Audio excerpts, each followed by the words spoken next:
who are in attendance. A few housekeeping rules before we begin. If members of the public in attendance need to use the facilities, these are located back through the main doors on this floor. If there is a fire alarm, please leave the building by the nearest fire exit and make your way to the Cathedral Concourse.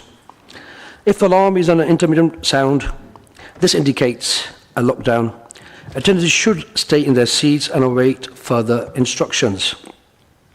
Before we start the meeting, please can I remind everyone that this is a meeting held in public and that audio recording may be made available on the website in due course. Please therefore speak clearly into your microphones. Item number 1, apologies for absence. Thank you, Chair. I don't have any apologies for absence. And just in the nick of time, Councillor Jamil is here, so yeah, no apologies for absence. Thank you. Item number 2, does any member wish to declare any disclosable pecuniary interest or non-statutory disclosable interest? No. Item number 3, declaration to make representation as ward councillor. Does any member wish to make representation as a ward councillor on any of these items listed? It doesn't apply to you, Nicola. Thank you. It's all right. Well done. The committee are asked to approve the minutes of the meeting from 12th of December 2023. Are we all in? I've got a proposal. You happy to propose? Yeah. Second it? Yeah. All in agreement? Yeah, thank you. Right, now it's item 5.1. Can I ask Alan Jones to introduce the item, please? Thank you. Thank you, Chair. So this proposal is for non-hazardous landfill as a physical extension to I landfill. The solid blue outline shows the existing quarry and landfill complex at I. It's just south of the village and access is provided from Ibury Road and going south towards the urban area of Peterborough. The application site itself is outlined in red and you can see the proposed internal haul road which connects through to Ibury Road just there. The dashed blue line indicates the extent of the current Willow Hall Farm quarry permission alongside the red area, so I want you to try and get clear on where we are. So this red area is the proposal site, but it is also the extant Willow Hall quarry, and it's accessed from this blue dashed line over to the B1040 in the east. This slide provides a little more context for the site. The recently approved open windrow composting site, which we bought for you before Christmas, is this area in green. The restored quarry areas are shown in yellow. And then we have previously landfilled areas which include the north and northeast extensions up here, the central area, and this is the southern extension here which is currently being worked with landfilling to cease by the end of 2025. The proposed extension is shown here in pink and it's immediately adjacent to this hatched area which indicates the Bar Pastures Scheduled Monument. So the current site is being worked as Willow Hall Farm Quarry, and this is the approved restoration scheme for it. Mineral extraction is being undertaken from the north, the site working southwards, and restoration as approved is to pre-extraction levels. So that means the ground levels will be restored to what they were before they were quarried. And that approved restoration is characteristic of what we see in the generally flat, open topography of the Fens landscape, and I'd like you to bear that in mind for issues we'll come on to in due course.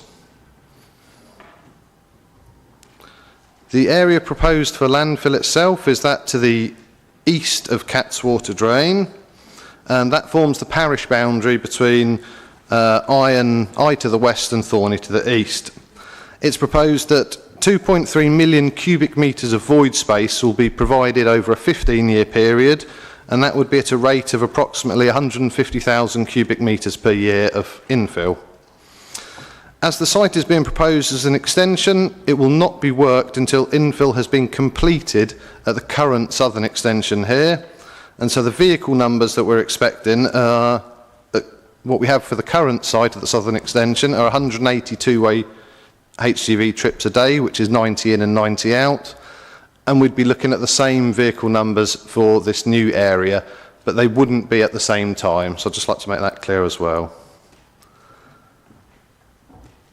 The proposal also includes the provision of a new reception area over here.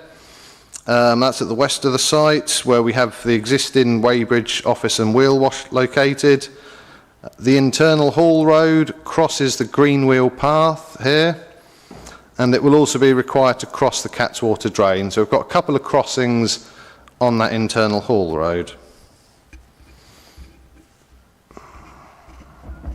The two black squares in the middle here, they depict the environmental management compound, and they would be utilised for the gas and leachate management required for non-hazardous landfill.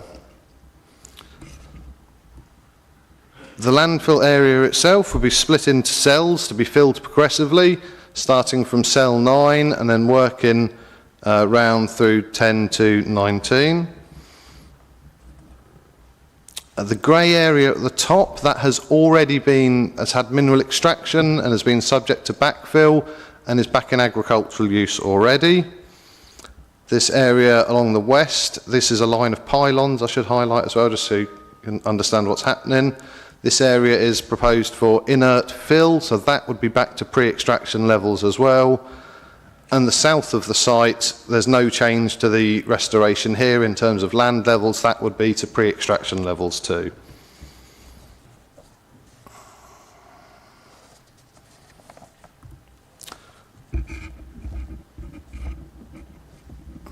Sorry, I'm just trying to make sure I'm really clear on what we're doing with describing how the site is so you can understand it. So landfill with non-hazardous waste requires an engineered containment system.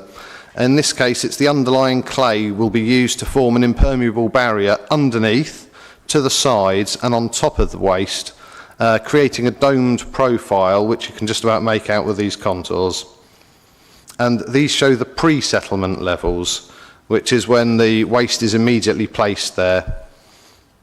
However, over time, on a non-hazardous landfill, the waste settles, and this slide shows the predicted post-settlement levels, and these are what's important because this is where we'll eventually end up, and these rise to approximately 10 metres above the surrounding countryside.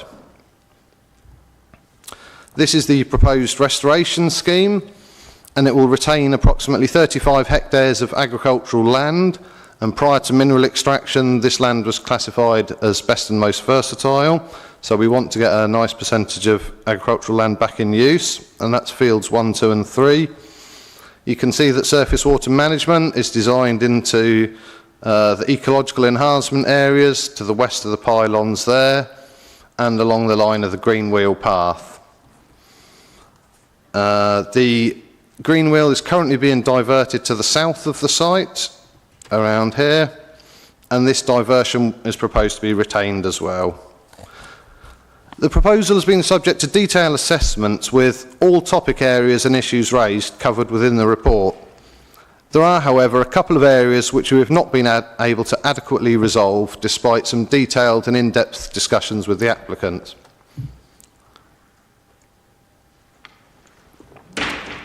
The scheduled monument at Bar Pastures, which is shown hatched directly to the north of the site, will be subject to an adverse impact on its setting. To use the language of the National Planning Policy Framework, the scheduled monument will be subject to less than substantial harm. This requires us to weigh against the public benefits of the proposals. Our own minerals and waste policy also require a proposal to provide clear and convincing justification for any harm to or loss of the significance of a heritage asset. Historic England have advised that the open fenland landscape makes a contribution to the scheduled monument's significance, and our assessment is that the proposal would create a substantive raised landform adjacent to the monument, undermining its sense of openness within the area. As set out in the report, we do not consider that the public benefits outweigh the harm. Turning to highways and traffic issues. On here we can see the Ivory Road, which I've highlighted in red for you there. That provides the access. This is a single lane road with passing places. Although the proposal would not overlap with the current infill operations, and as I pointed out, associated traffic levels would remain consistent with the current level of traffic generation at the site, assessment on other recently approved developments in the vicinity, including that at Red Brick Farm and extensive housing at Eye, has been undertaken on the basis that the current HGV levels would cease upon completion of current landfill activities at the site. A further 15 years of usage at a rate of 180 HGVs movements per day would be unacceptable, and there are no opportunities to improve the highway along Ivory Road. In conclusion, the proposal is unacceptable, having been assessed in light of all material considerations, including weighing against relevant policies of the development plan. My recommendation to you is that permission should be refused due to the highways and heritage reasons set out in the report. And before I finish, I'd just like to advise you of the update report. This application came in at the same time as several other applications at Eye Landfill, and so there was a little bit of confusion around them. So we've taken, as you'll see in the report, the opportunity to pull through relevant consultations to this report, and we've taken everything into consideration. And Eye Parish Council have clarified their comments, which we've already covered in the report, and Councillor Simons, who was unable to attend today, has also made a statement for you to read in the update report. Okay, thank you. Thank you. Please can I ask Councillor Allen, Ward Councillor, to address the committee. You will have 10 minutes between you in which to address the committee. The Democratic Service Officer will let you know when you have 30 seconds left and when the time has lapsed. When you're ready, if you can please switch on your mic and start speaking. If I could also let you know that once you've addressed the committee, if you could stay seated, members may have questions for you. Thank you. When you're ready. Thank you, Chair, and good afternoon, Planning Committee members. Just relevant to the officer's comment with regard to Eye Parish Council. Until yesterday, they weren't aware that they had to submit a further objection, having already objected when it first came to the committee or it was proposed. So you now have an updated, refreshed objection from Eye Parish Council. I'm today in support of officer recommendation. It's quite refreshing because often you sit here objecting to a suggestion from the planners that something's going to happen that you don't want to happen. This we are fully supportive of. I have grave concerns regarding the application, and along with Councillor Simons, I registered my initial objection some 2 years ago on the 25th of February 22. As identified by highways officers, we believe the additional traffic, a large proportion of which will be HGV movements, will excessively further overburden the capacity of Ivory Road. The road, which is single track, which has already been mentioned, it has occasional passing places, but it's already under extreme pressure to handle the existing traffic. With the recently approved open windrow composting facility on this site, the imminent Red Brick Farm development and the 270 dwellings soon to be under construction at a site just off Ivory Road in the village of Eye, it's finally time to put a stop to any additional traffic intending to be decanted onto this road. Eye deserves some respite, and I believe restoration of the quarry territory needs to be proceeding apace.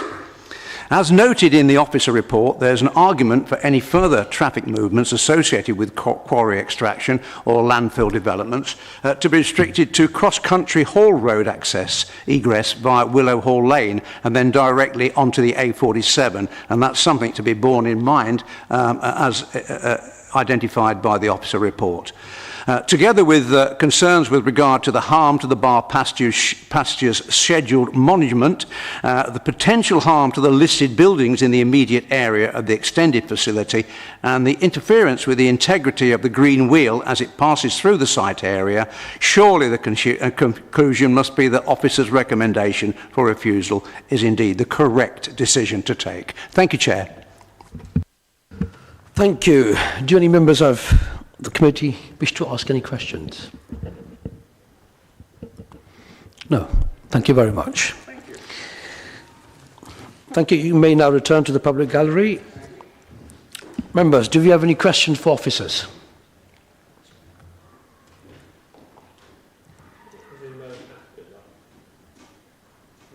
No. Okay, if there are no questions... Oh, we have. Oh, okay. Sorry, Chair, I think you threw us a curveball there, just for a moment. All right, yeah, please go ahead. Okay. One I've got here, I just wanted some confirmation here after listening to Councillor Allen, that these two things are not going to, are going to run at the same time. This is an extension of, so we're not talking about more traffic, we're talking about for a longer duration. Is that how I understand it? Yeah, that's absolutely correct. So we've previously had time extensions on the existing landfill site, but this is a new physical extension. So the proposal is for the applicant to complete their fill operations in the southern extension. They would be undertaking engineering operations, meanwhile, as part of this proposal, to prepare for filling to start once fill has completed at the current site. So effectively, you'd be looking at 15 further years of usage associated with the overall site from 2025. Thank you, and Chair, if I might. Yes, please do. Just a bit of clarity or what the responses were to having if this was to be allowed, having LGVs, HGVs, having to go straight up Woodhall Lane to the A47, what the response was from the applicant. Was it a no, and we've got to go with this, or were they interested in any sort of negotiation? So we've worked quite hard with the applicant to discuss options to see if there's anything that would be more favourable. We discussed the possibility of using the existing haul road which serves Willerhall Quarry that goes out to the B1040. There's a number of reasons why that wouldn't be suitable, including increasing the overall haulage distance, which wouldn't fit with the objectives of the plan. There's no requirement for the applicant to look at alternatives, but we did try and encourage them to look at different things just so we could see if we could make this acceptable. We suggested they look at Willow Hall Road itself, which benefits from a junction of acceptable quality onto the A47, although it's likely that there would be some improvements required along the length of it. However, they've decided to stick with this proposal. They have a variety of site infrastructure in place already, which suits how they operate, and so to change their proposal would come with a lot more to it from their point of view. So they've decided they would like it assessed on this basis of what we've put before you today. Okay, thank you, Chair. Thank you. Any more questions?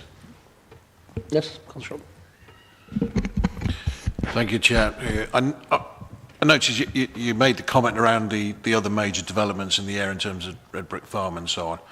I note in the report there's a comment where you say that they're aligned with a reasonable expectation that landfill operations will have ceased prior to those implementations. Just if you can expand on whether that's a consideration that we should be making and what the facts are behind that statement of reasonable expectation that the landfill would have ceased. Okay, thank you. So landfilling is, albeit long term, we do consider it to be a temporary use. So there is an expectation that the operation will cease, and we do have conditions that control the timing of that. So it will have been in officers' minds when they've been considering other applications that the landfill operations at I will cease. The timescales have changed slightly on that, but nonetheless, we know from our monitoring of the site that it is working towards completion, and the quarry operations there, for example, have finished within the last few years. So it is just the southern extension that remains to be worked, and that will be finishing no later than 2025. So that will have been in officers' minds when they've been considering other applications and assessing the transport implications. Thank you. Councillor Fitzgerald. Just a point of clarification. On the previous application for the same applicant, we considered that the traffic situation was a major issue, but did we not mitigate for the fact that we allowed that on the basis that there would be less traffic from this existing use, even though it's now being sought an extension? Or did I misunderstand that? That's what I thought we'd taken into consideration. Okay, thank you. Yeah, it is quite complicated with the different applications at the same site. So when I was presenting the compost application to you, I was trying to make the point that the 30 movements a day that were associated with the composting, that is a permanent use. That would continue as long as required by the applicant, or subsequently it runs with the land. The consideration there was that again, it's the existing landfill use will come to an end.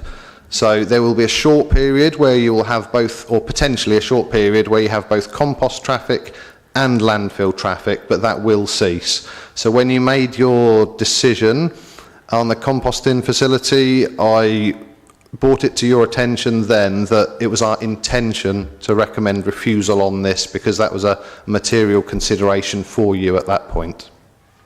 Thank you, and Chair. I consider that then what I just put to you was correct, in the sense we'd go from 90 down to 30. That was right? That's correct, yeah. So this would then be 120 if the 90 continued.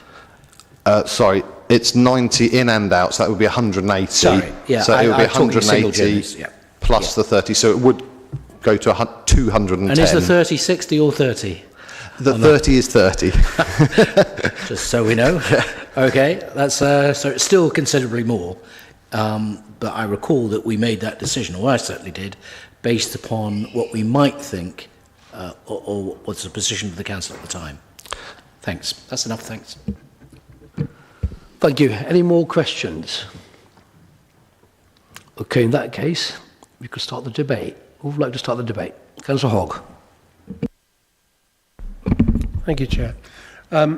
First, I think I'm not overly impressed with the fact that the applicant wasn't able to send some sort of representative so that they could answer questions that we would quite legitimately wish to ask them, specifically about why they feel that they would ignore officers' recommendations to look at a different route into the site. And I think that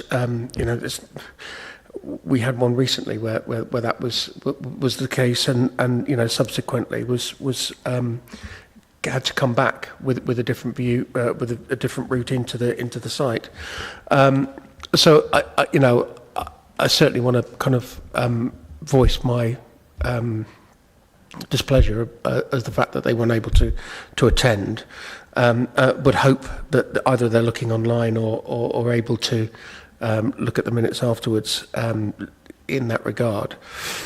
The road that services this site currently, we've all, a lot of people have travelled, a lot of the committee have travelled that road and have seen firsthand exactly how bad that road is. And with the expansion of iVillage, specifically that new application that's got a larger application that's coming in, sort of wrapping around the primary school, that is only going to increase in terms of the number of cars that are going to be using that route into Peterborough. So there's that application. There's also the application of the composting that was. And I agree with Councillor Fitzgerald that our decision was formed around the fact that the operations were coming to a close, and that and it was allowed on that basis basically, because in net terms it was going to be a reduction in vehicle movements that would facilitate more vehicle movements from iVillage, etc. in that expansion of the village.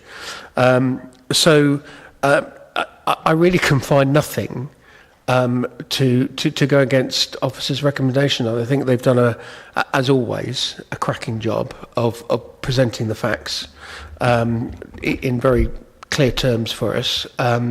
They've obviously gone over and above, in terms of talking with the applicant to get things to a better solution, and that's been ignored. So it's definitely a refusal for me. Thank you. Thank you. Anybody? Councillor Jamil? Thank you, Chair. Similar sentiments to Councillor Hogg there. It's always odd when, you know, on a previous application, which was similar issues, they were here to give their version of the story, and today they're not. For me, that speaks volumes. For me, you know that Ivory Road, you know, the amount of traffic, if you put more traffic on, you know, the residents suffering enough as it is, and for me, based on what I've seen and what I've heard from officers, I think I will be going with officers' recommendation as well today. Thank you. Councillor Hussain? Yeah, just quickly, I have to say I agree with the representation from the ward representatives and also the comments made by colleagues. It wasn't very long ago that we were sat here discussing the impact on Ivory Road and the previous application and the traffic and how we approved that because we believed there was going to be a big reduction in traffic.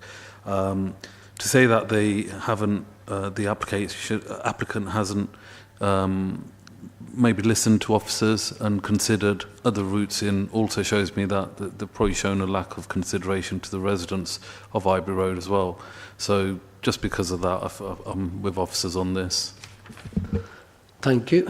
Anybody else would like to contribute to the debate? Councillor Harper?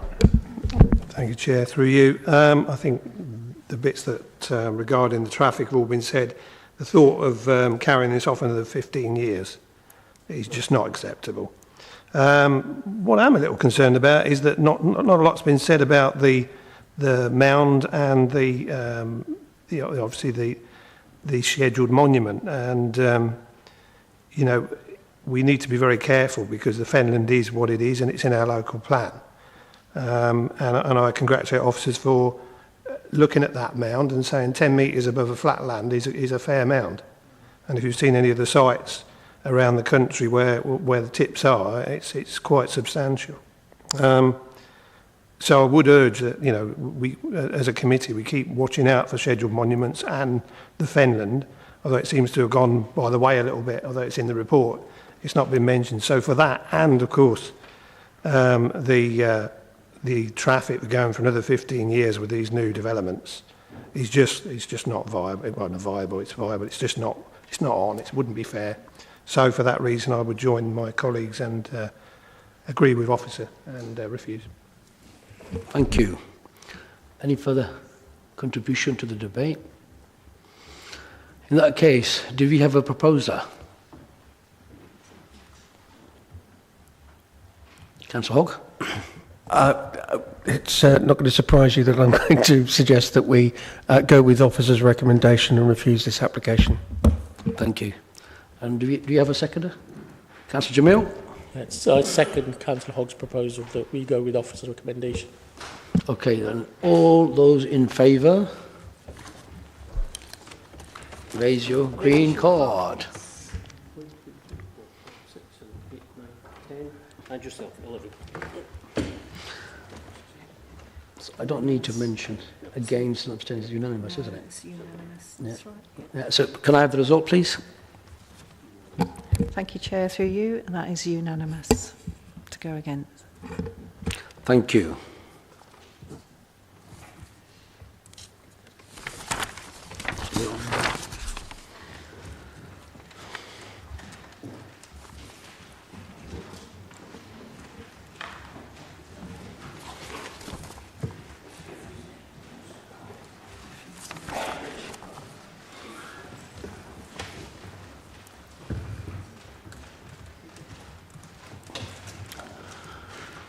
Thank you.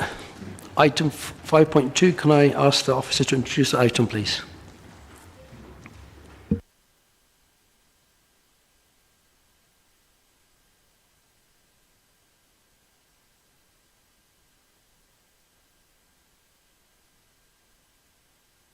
When you're ready.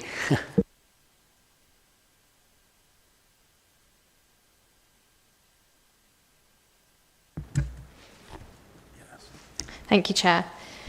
So the second item of today's meeting is land to the north of Lynchwood Business Park in Peterborough, and it's for the development of 32 Class EG employment units, associated works to the access, parking and landscaping.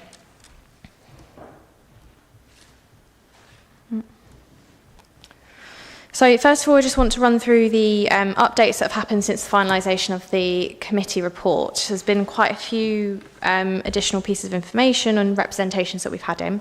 So to start off with, we've had a transport addendum submitted in relation to the local highway authority comments, and that has sought to address sort of junction modelling and cycle infrastructure mainly.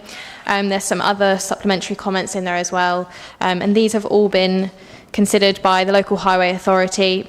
And as a result, we've got no objection to the planning application subject to recommended conditions. A number of the conditions were already included in the committee report, but there have been updates to 2 conditions in response to these comments, and that includes condition 26 and 27.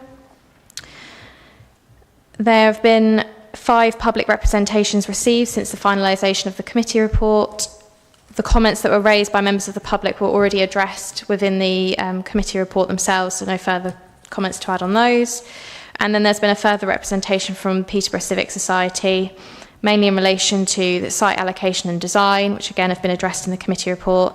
Pedestrian safety, just to clarify, that has been considered, and a new footpath connection is proposed between the development site and the pedestrian walkways on Lynchwood. And in terms of the design of the site and the landscaping, this has all been addressed in the report with revisions to the scheme and additional planting of trees along the eastern boundary. So just to recap on the conditions which have proposed changes, condition 10 has proposed a revision to precisely locate which access points are restricted in terms of gates uses. Condition 26 relates to cycle parking provision, and this has been revised to accommodate external and internal cycle parking provision. And condition 27 now applies to a parking and access management. So that has to be submitted to the LPA to approve prior to commencement of use, and that relates to the access barrier which is existing off Lynchwood.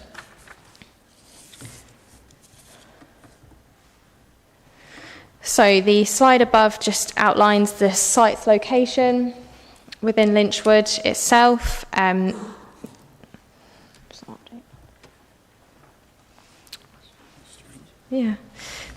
So we've got the satellite image of the site there. You can see currently the site of Ascot House is on the eastern boundary of the site. You can see the mature tree belt around the site, and you can also see Lynchwood car park to the east of the development as well.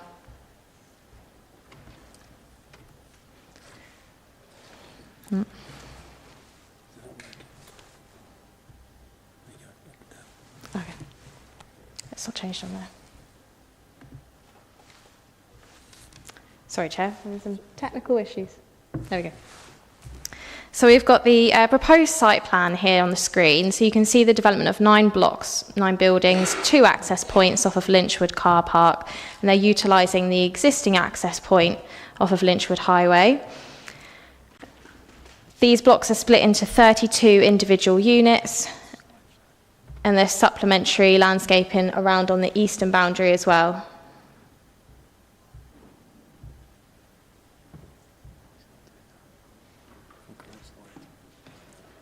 I think this is already in.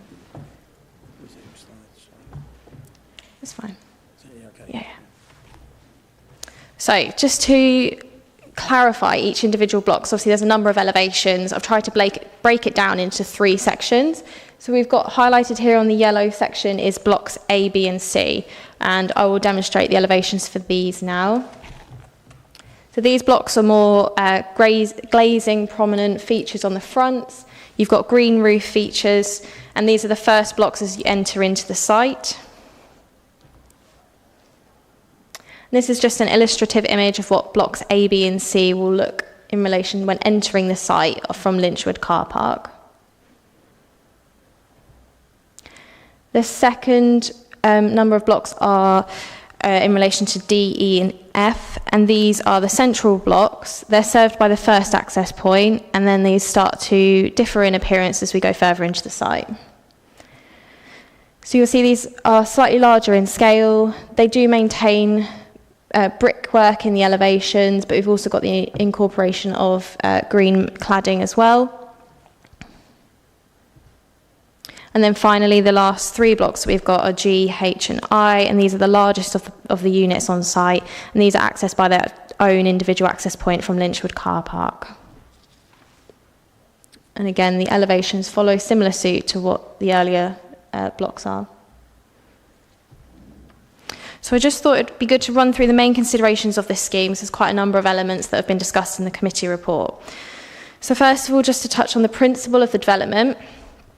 The application site itself is located in Lynchwood Business Park, which is allocated this site in particular is allocated as a B1 use, and that's under policy LP 46.6. So the proposed development has been refined during the course of the application, and as such, the use class is now only proposed as Class EG. And this relates to office, light industry, and research and development uses only. The committee report has included condition 3, which restricts the use of these units to Class EG only, and no other uses will be authorised on these 32 units. In addition, there's a condition 4 which restricts the creation of any further mezzanine floors. So again, the floor area of the units cannot be enlarged throughout the process of operation, apart from those which have been specified as having mezzanine floors at this point of the application. So the use class itself now as a Class EG is fully compliant to our local plan policy LP4 and LP 46.6. So then moving on to the existing trees within the site. So 3 sides of the site are enclosed by quite mature tree belts. This is the tree belt which is from the Lynchwood Car Park. You can see on the right-hand side the line of the trees. Majority of these trees will be retained. The only 2 openings created are for the access points. The trees to the north and the south of the site, so those which border onto Wistow Way and Lynchwood themselves, are remaining untouched throughout the development. And through the process of the development, we have a landscape master plan that's been submitted. In order to accommodate the 2 access points onto Lynchwood Car Park, compensatory planting has been provided on the site. So in total, 121 trees are to account for the loss for the access point. And then in total, we have 148 trees to be introduced into the development site itself.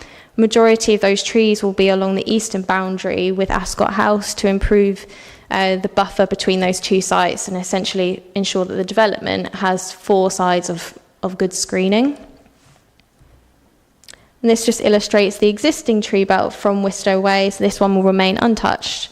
And you can see there, I just wanted to provide contrast in terms of with no leaves on the trees, and then there's still the level of screening that it does provide. If I just refer back to that image there, which shows the leaves on the trees and present, so again, the difference between summer and winter views into the site. So in terms of the access point, this will be from Lynchwood Business Park. You can see the orange arrow showing the access into the site. And then the second orange arrow facing eastwards is the new footpath connection, which is again secured by planning condition, and that includes new tactile paving, which will also be secured by that same condition. This image here illustrates the existing access point. There's also an existing barrier restriction. At the time of visiting the site, this was open in order to accommodate larger vehicles for entering. But you'll be able to see the yellow poles at either side of the access, and that provides a height restriction into the site. The building on the left hand provides the opportunity for security or operations to provide access as and when it's needed. This barrier will remain. There's no plans to remove it as part of the development, but there will be a condition, as I mentioned before, number 27, for us to secure that access management. So in the event of deliveries, waste collection or emergency vehicles, we should then have a plan in place on what the procedures are. So I wanted to just highlight the connections of the site to public infrastructure and transport. So we've got a bus stop on Wistow Way, which can be connected to the Lynchwood site through 2 existing cycle and footpath connections, one to the east of the Pearl Centre and then one to the east of Ascot House. And The other remaining images on the site are the existing cycle and pedestrian routes to the development itself. So we've got the Ascot House cycle path on the left bottom image, and then the Lynchwood pedestrian and cycle route forward of the site. Through discussions with the local highway authority and through illustrations of the applicant's transport assessment, additional signage will be secured for these routes here to support further cycle infrastructure and movements to and from the development, and these will be secured through Section 106 and contributions.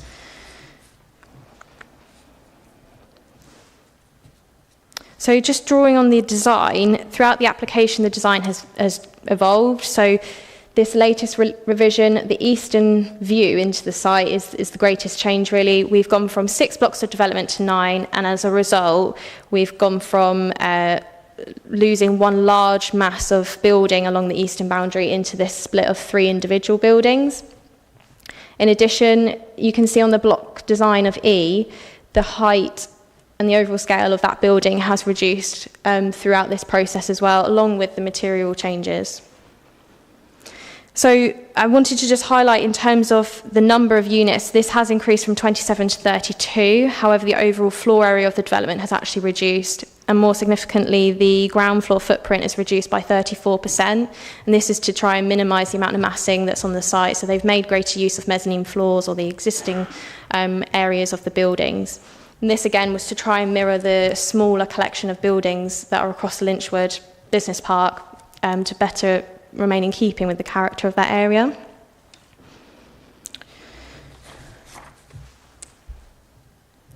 So moving on to residential amenity, Ascot House is the neighbouring use to the east of the site. This has received permission under prior approval consent for residential flats, and subsequently there was an application for a care facility as well. These are the only authorised uses for that building, so there is a residential use directly adjacent. And this has been taken into consideration by myself and Environmental Health. A noise impact assessment was considered in relation to the use proposed, so Class EG, but it is worth highlighting that Class EG is an authorised use in residential areas regardless, so it's deemed to be acceptable in close proximity to residential dwellings. It's worth highlighting, though, that the hours of use, deliveries, and the use class itself are all conditioned, so we would look to be restricting those.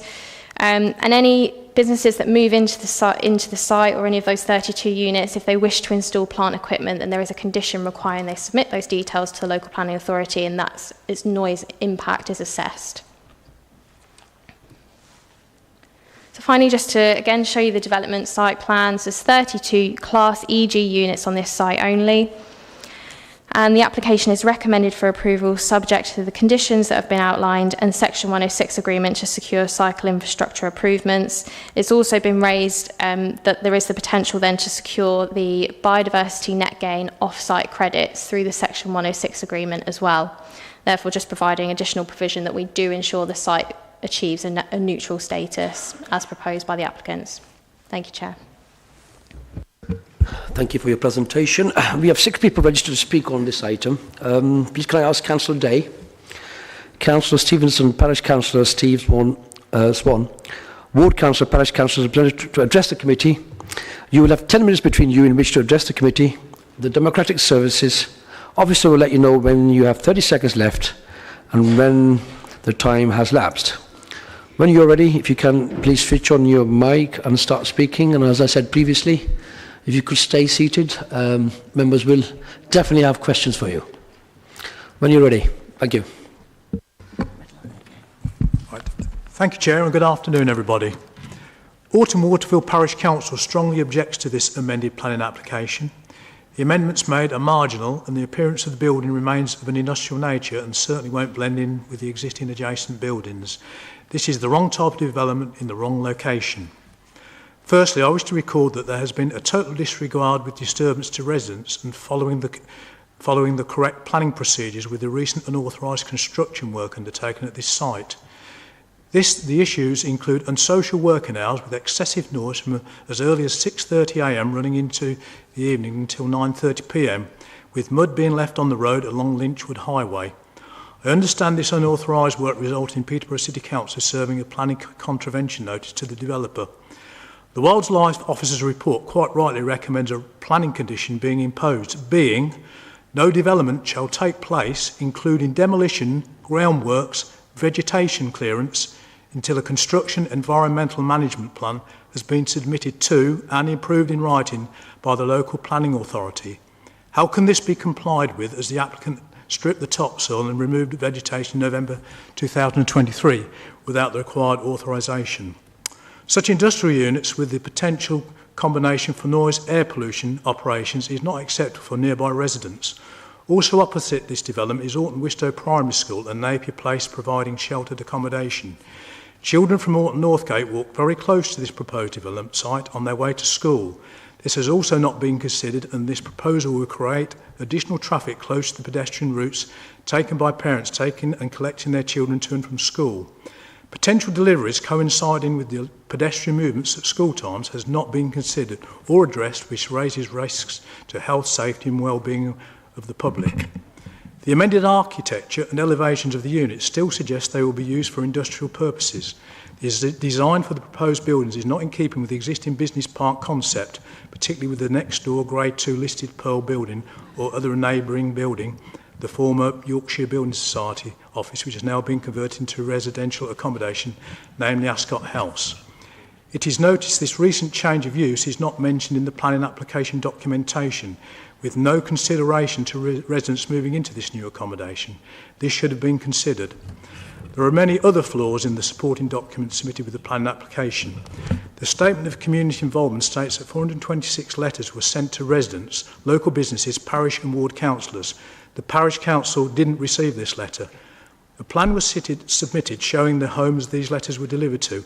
Only a third of properties in Orton Wistow received the letter. Letters were not sent to the nearby residents in Orton Southgate or Orton Northgate. The summary of comments made in the statement of community involvement document clearly does not reflect at least 2 residents' comments. This inadequate communication was only provided for the original planning application.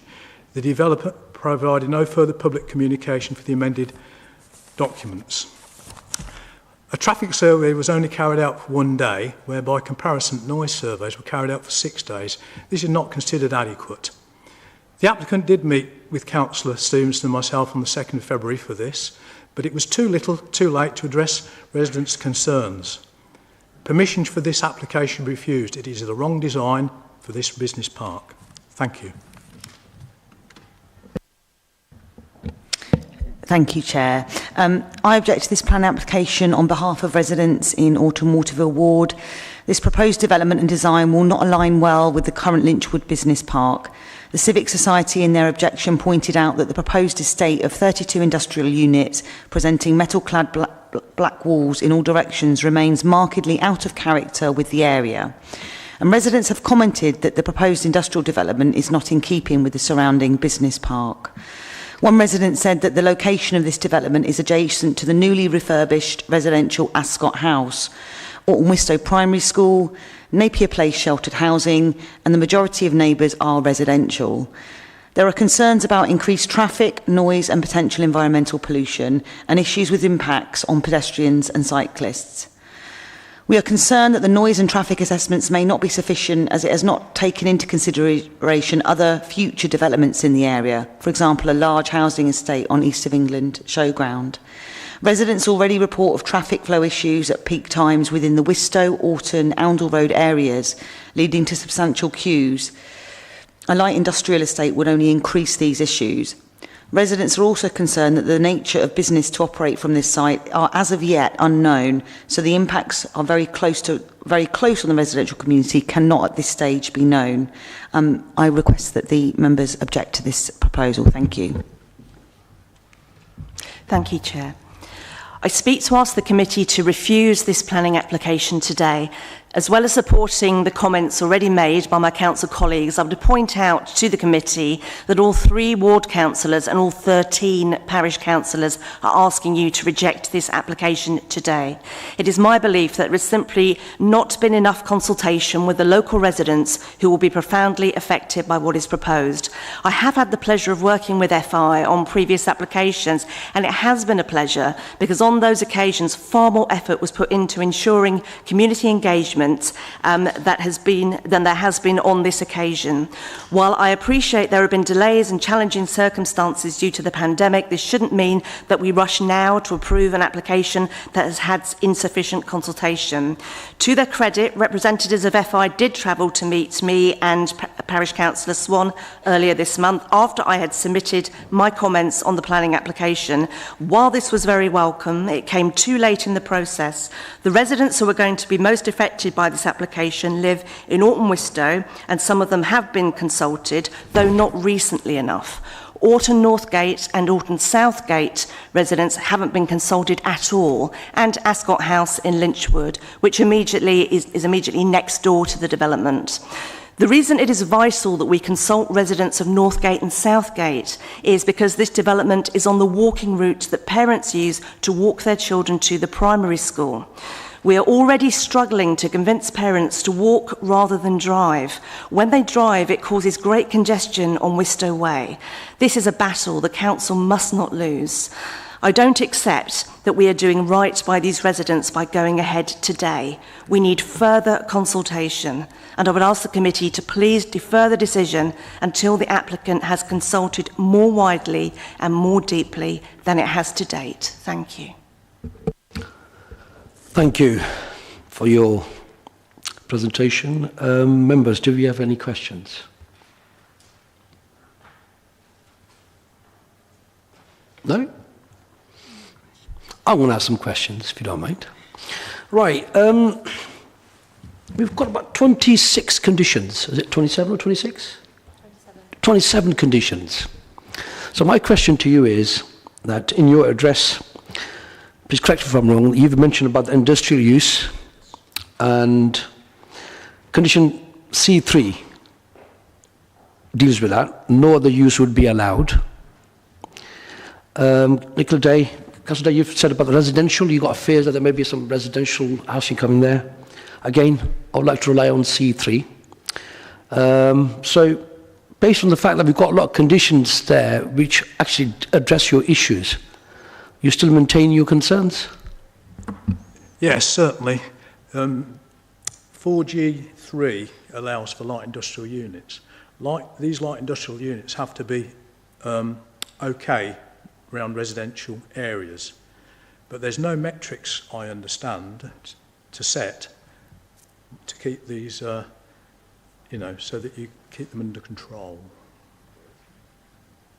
I think it's the planner's discretion rather than there's a guideline or... So that could be a possible question to the officers that we will ask on your behalf. Okay, thank you. Any questions? No? Yeah, thank you. You can go back. Now we've got...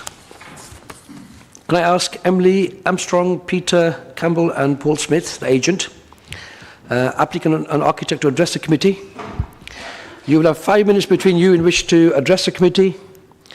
The Democratic Service Officer will let you know when you have 30 seconds left, and then when the time has lapsed.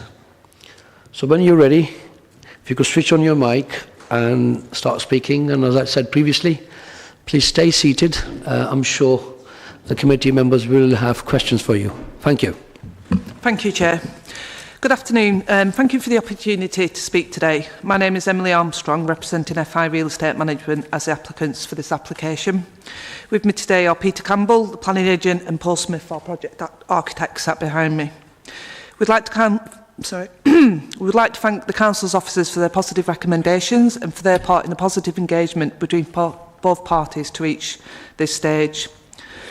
To provide some background, as well as owning the application site, FI Real Estate Management are also owners of the neighbouring Pearl Centre and North Minster House here in the city centre. As a business, we have actively invested in the area through the Pearl Centre and Northminster House and have a vested interest in the continued success of the business park. We have worked extensively with the local planning authority over a significant period of time to bring forward these proposals. From initial pre-application discussions, the scheme has evolved through a series of revisions to the proposals presented today, which we believe present a high-quality development which would provide a significant positive contribution to the local economy. As already heard, the application site is specifically allocated in the local plan as an employment allocation under policy LP46, and the proposed development is for a collection of units to operate with the use class EG. This use being entirely compliant with the site's local plan allocation. The proposed collection of employment units would offer flexible hybrid workspaces which would be suitable for a variety of local start-ups and growing businesses. In 2020, FI Real Estate secured outline planning permission on the adjacent car park for a larger office development alongside some further ancillary retail uses. Unfortunately, following the COVID pandemic and the subsequent widespread shift towards flexible and home working, this scheme for traditional office accommodation was no longer viable, with significant amounts of traditional office space remaining available across the business park. As a reflection of this market reality, the application proposals seek to provide hybrid office and flexible workshop spaces as a more unique offering to businesses. Despite its location within the business park, the site has remained undeveloped and underutilised for a prolonged period of time. This development would provide in the order of £5 million of direct investment through the construction project alone. We estimate that the scheme has the potential to support in the order of 125 full-time equivalent jobs. We acknowledge that the local ward councillors and local residents have voiced concerns regarding the proposals, and as you've heard, we have recently met with the ward councillors to discuss their reservations and to explore what management measures we can put in place to help appease their concerns going forward, and have committed to a continued dialogue. I'm just going to pick up some of the design aspects of the scheme. Significant design improvements have been made to respond to officer and resident feedback, and the latest proposals have significantly reduced the heights and massing of the proposed units from the original plans submitted. The total ground floor footprint of the buildings, as we've heard, has been reduced by 34%. The building materials palette and design references have sought to provide correlation with other buildings within the surrounding business park. And the development has been set out in 3 courtyard arrangements, standing within a landscaped environment, with the layout adopted helping to contain and screen activity within the site. The site benefits from being substantially screened on all 4 sides by mature tree lines, with further tree planting proposed on the eastern boundary to help enhance the screening between the site and the neighbouring property of Ascot House. Additional native tree planting and landscaping has been introduced, with a total of 148 new trees now proposed to be planted within the site, alongside rain garden planting to support sustainable drainage. It's important to note that the use being proposed of Class EG is specifically defined as relating to uses which can be carried out in a residential area without detriment to its amenity. And for clarity, the application is not proposing general industrial or distribution type uses. These would fall outside the proposed use. The local highway authority have confirmed no objection. The application has been supported by a transport assessment which has provided detailed traffic modelling and demonstrated that there would be no significant impacts for the road network. We would highlight that the proposed development will not generate a need for That's 30 seconds left. Okay, not develop a need for HGV lorries to visit the site, and the units proposed are not designed to accommodate businesses which would require HGV access. The Council's pollution team have raised no objections, and there are conditions agreed in relation to noise control and hours of operating and deliveries. There was a public consultation exercise prior to the application submitted, and there has been 2 further times of consultation. Thank you very much. Thank you. Right, members, do you have any questions? Councillor Hogg.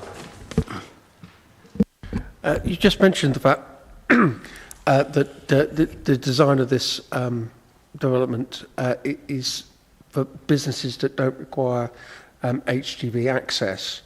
But presumably there will be occasions where materials will arrive on site and would be transported using an articulated lorry, for instance. Has that been factored in as to whether or not, presumably you've got splays for refuge carts, etc. But what about articulated lorries coming in with, if you've got research, it may be that there's some large pieces of equipment that need to be brought in to put on site, for instance. So through we own and manage a number of these types of developments across the country. So through our experience, you don't expect to be that type of use and HGV uses. And the design, you cannot get a HGV onto the site, essentially. That's how it's been designed, because we're aware of the local issues on the road network. Bear in mind that the smallest unit's approximately 3,500 square feet. The doors aren't designed to actually be high enough for a HGV access, so you can't actually sort of reverse into the buildings either. So it's all been designed around a small business use and a sort of large lorry, maybe a large van and small lorry rather. Thank you. Any more questions? Councillor Fitzgerald. So you didn't come with a wasted journey, Paul. I'd like you to address the Civic Society's concerns in terms of design and architectural style and development, because they're saying it's out of keeping. I would, myself, having lived there for a number of years, by the way, just on Wistow Way myself, I know the area very, very well, although I moved out a while ago. What would you say to those concerns? I mean, are they relevant, or do you agree with those? I've got a copy in front of me if you want to see it. I've seen them, thanks to Councillor Fitzgerald. No, I think we did a lot of work with the local authority, with Molly and with the planning officer beforehand to look at the design of the scheme. We've incorporated the tower features to some of the units, which is a design cue that we've picked up from the Pearl Centre. So we're trying to reinforce the entrances with some positive verticality. The cladding design, the fenestration is of a horizontal emphasis on the whole, which again is picked up with some of the pavilion style buildings that we've found on the centre. So we're doing all we can really to sort of take the cues from the surrounding area. Thank you. Any more questions? In that case, thank you very much. If you could take a seat at the gallery. Any questions for officers? No? Yeah, Councillor Harper. Yes, certainly. Thank you, Chair, through you. I've got a few questions, so we'll do one, and if you want to move off, by all means, it's up to you, Chair. It was mentioned about children's safety to and from school. Can we have, or can I get some assurances that this has been looked at and taken into account? And in officers' view, there's a safe route, and they don't need, or basically, according to officers, it's safe. Simple as that, really.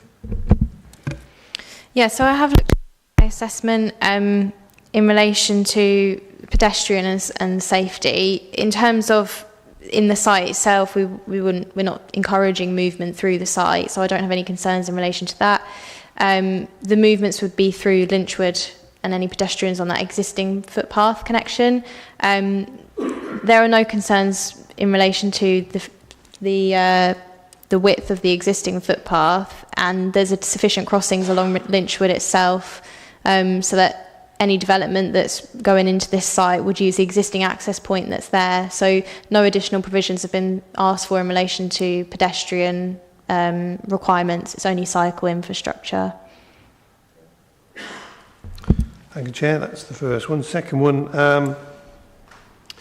it was mentioned that Ascot House may not have been consulted. Can you confirm if they were or they weren't? I don't have the consultations in front of me, but I would have assumed that Ascot House would have been consulted as a neighbouring building to the site. That may have been during the consultation of it as its former office use. Currently, as its operation, there's uncertainty on its current operation of whether it's been a care home or subject to other matters being investigated at this time. So I don't know exactly whether the use as it currently stands, those residents have been consulted, but it's based on our standard consultations. There were 532 letters sent out to residents or those concerned with this development but I would have to go back into our system and check specifically in relation to Ascot House and what residents in particular. Sorry, thank you. And Chair, finally, highways. Time for you. Again, it was mentioned about, I guess this goes back a bit to the eye thing, and I know in previous decisions we've had to make, it's what's on the table before us rather than what might be. But as with the eye one, it came up as a what might be and what had been promised in the past. Again, the mention was of East of England Showground development coming forward. Was that allowed to be taken into account, the possibility of all the new homes nearby and the impact on roads, or is that effectively can't be taken into account because that's later? Thank you, Chair. Through you. Essentially, yes, it's not a committed development at this time, so it's not something that would have needed to be assessed by this proposal. Obviously, if this gets permitted and comes forward, then the traffic associated with this site would become a committed development and would need to be assessed and taken into consideration with the East of England Showground assessments. Good, thank you. I'm obliged. Thank you, Chair. Thank you. Any more questions? Councillor Hogg? Am I right in saying that there's been substantial work done by the hotel that brings a separate lane into the Lynchwood development as such, and that has sort of eased the traffic situation, and that has a bearing on the assessments? Again, through you, Chair. Yes, to a degree. The improvement works that were carried out to Andle Road were to alleviate the traffic issues that were being experienced in the peak hours around Lynchwood. The introduction of the additional lane and the works carried out as part of that scheme have alleviated a lot of the issues. And then, obviously, the assessments carried out as each application comes forward will then take into account the existing traffic patterns and what's happening as a result of any works that have been carried out already. Thank you. Councillor Johns? Thank you, Chair. I may have missed it, but I'm really asking on behalf of Parish Councillor Swan there. He mentioned about metrics and the EG. That was quite clear, but I wasn't quite sure what the answer was and whether one of the officers could clarify what he thinks means by metrics, please. So Class EG restricts it to office, research and development and light industrial use. It doesn't go into specifics in terms of what a light industrial is. However, it does specify that these should be uses that are appropriate in a residential area. So we've got other means within this planning development to secure such hours of use, noise, plant equipment. Noise levels is another condition that we've got recommended from environmental health. So although the actual definition of light industrial it doesn't provide exact specific or metrics on what that should be measured by, there's other means within this proposed planning conditions to control it. Thank you, Phil. I think you want to come in? Please. Yeah, thank you, Chair. Please do. Through you, just to expand on what Molly said, the use class order definition of Class EG is offices, research and development facilities, or any industrial process being a use which can be carried out in any residential area without detriment to the amenity of that area by reason of noise, vibration, smell, fumes, smoke, soot, ash, dust, or grit. So that's a pretty clear definition. Obviously, it's a matter of planning judgment as to where that tips into being general industry, but we're pretty confident that the conditions that have been recommended will control that. We also have powers of enforcement as well. If a change of use did occur to general industry, we would investigate and take any necessary enforcement action. Thank you. Councillor Rush? Thank you, Chair. There's been talk about the traffic on, is it Lynchwood? Will there have to be any roadworks done to facilitate right-hand turn into the site? Will have to be like a third lane put in to keep the traffic flowing, or will traffic need to go up to the roundabout and come back again and go into the site, the left turn?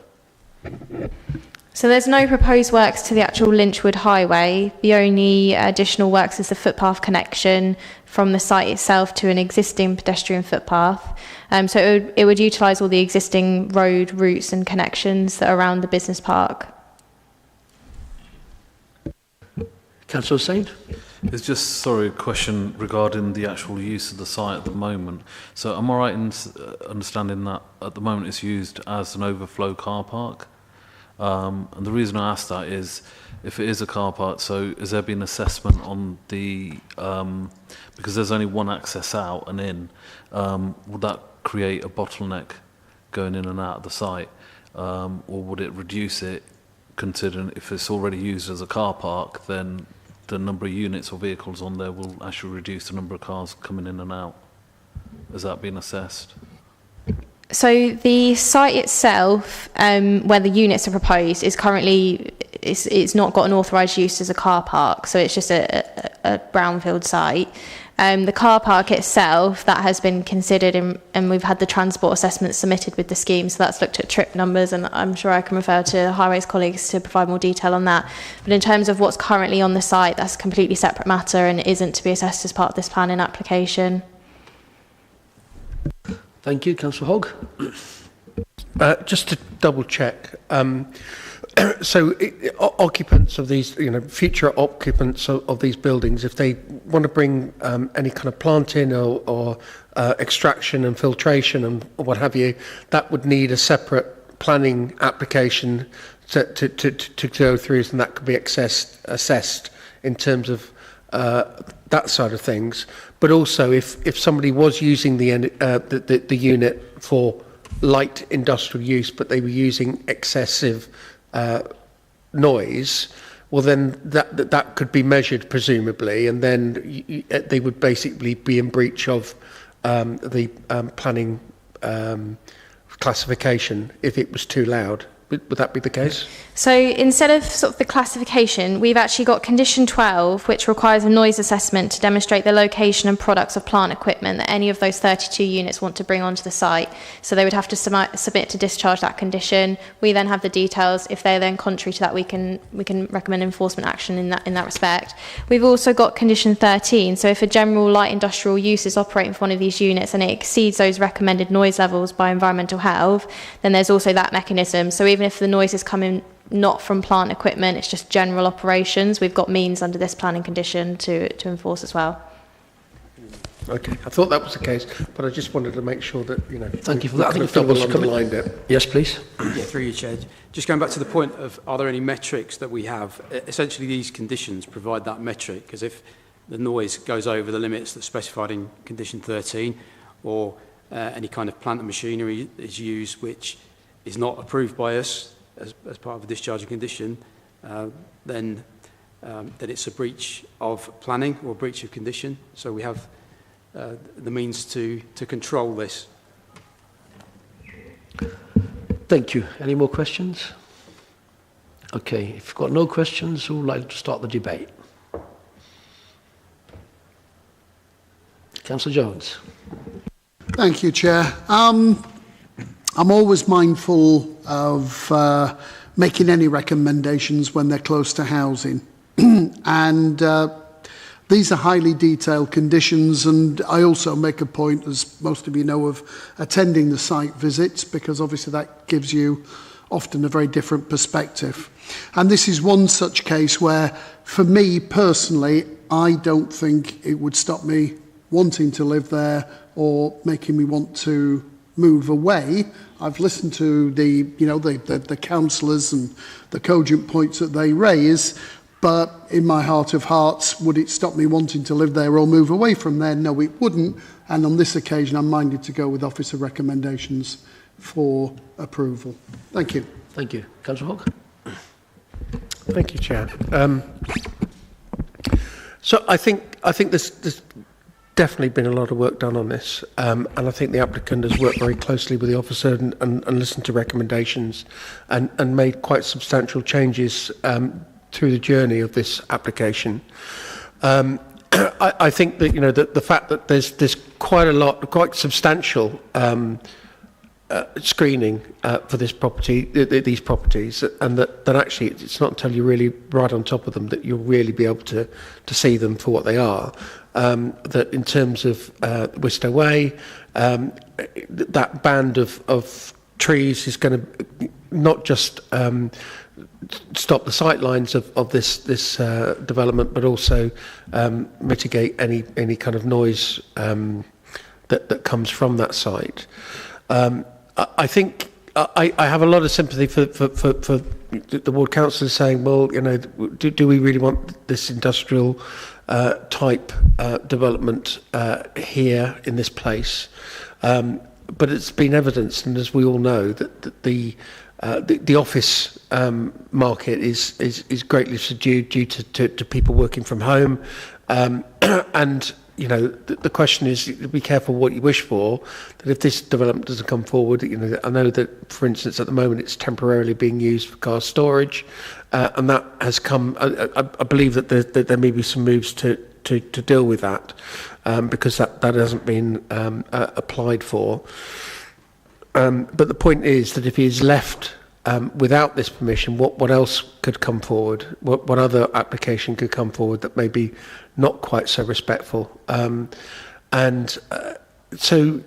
mean, I've got a small industrial unit myself in Walton Southgate, and my particular square has got some distribution elements to it, so it's relatively busy, but it's not overly busy.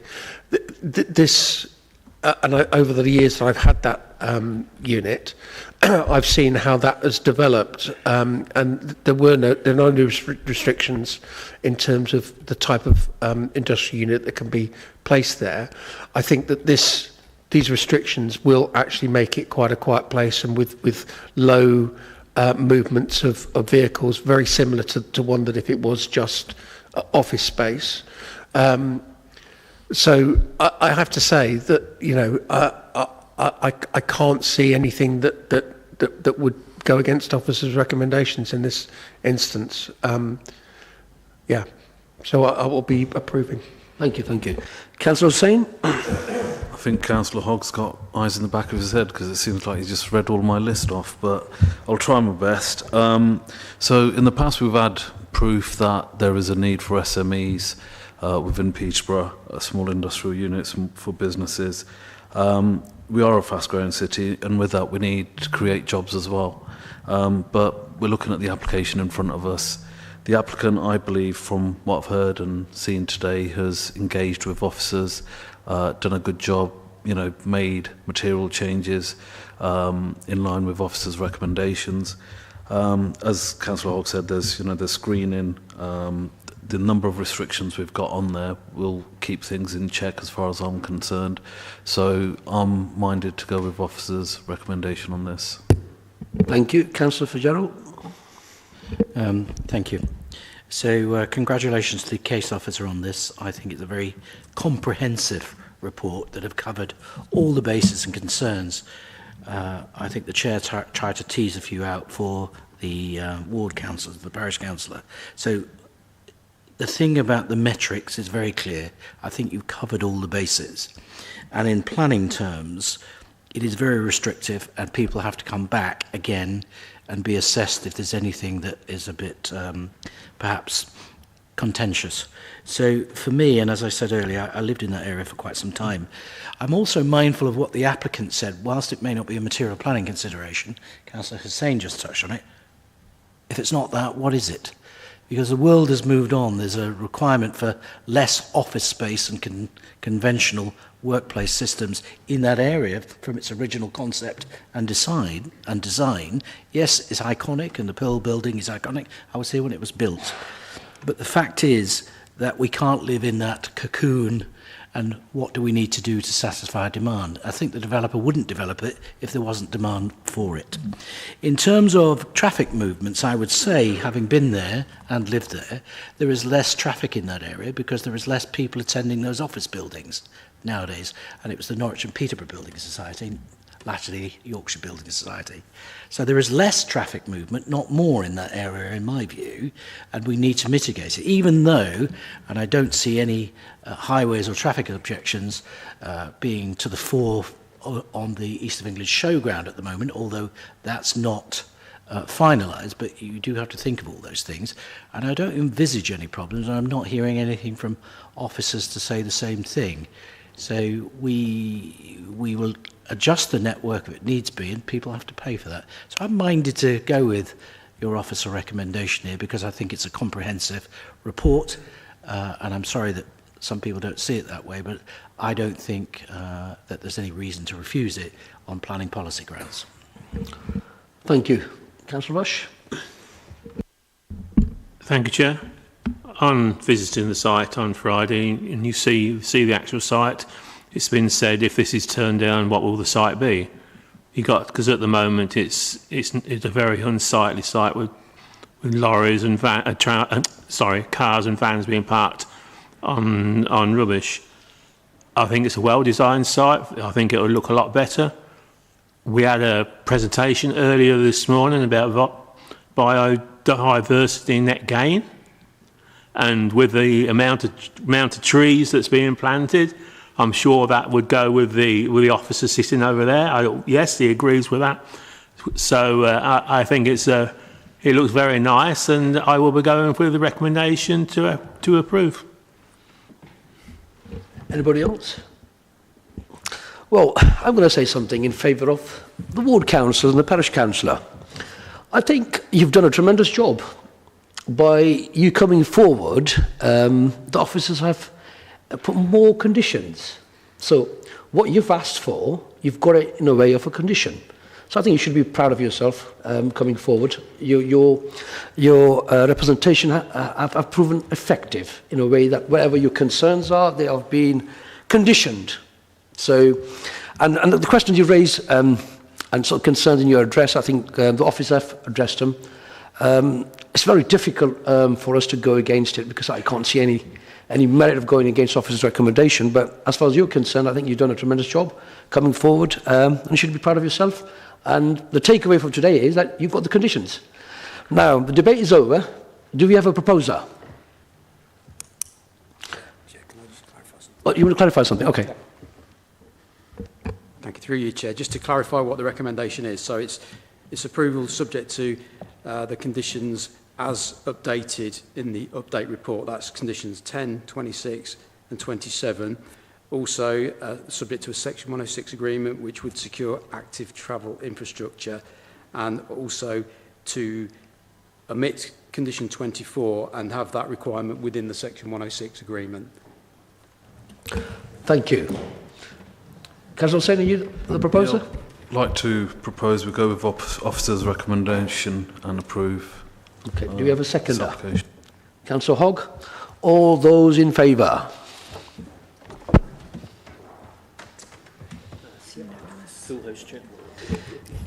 Okay, Can I have the result, please? Thank you, Chair. That is a unanimous vote to grant the application as per the officer recommendation. Thank you very much. Now, committee, would you like a comfort break or should we carry on? Should we crack on? 2 minutes? Okay. Councillor Jones. 2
It's item 5.3.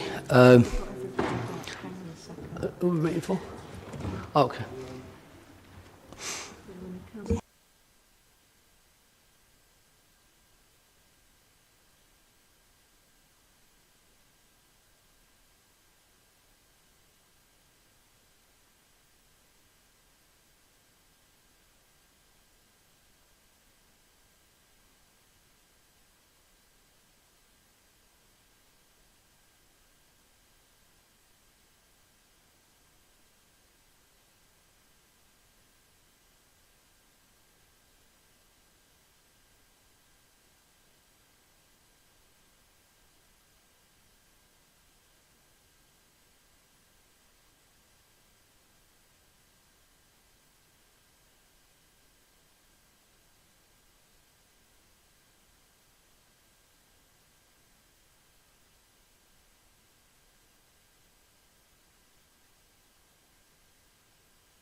Okay, now everybody's here. We can make a start. Item 5.3.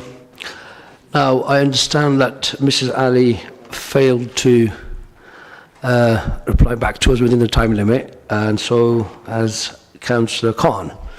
Now, you've both approached me, and based on the fact that you've got a child who's autistic, and the child's best interest should be taken into account, I'm minded to allow you to speak, and I'm going to put that to the committee, if committee agrees with that.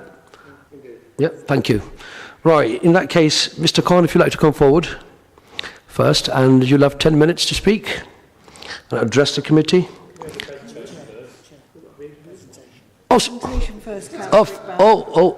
I made a mistake. No, you wouldn't? That's why I'm the chair. Right, in that case, right, so permission's been granted, which is good. Right, I would like to ask the officer to introduce the item in that case. Thank you. Thank you for the correction. That shows that you're awake.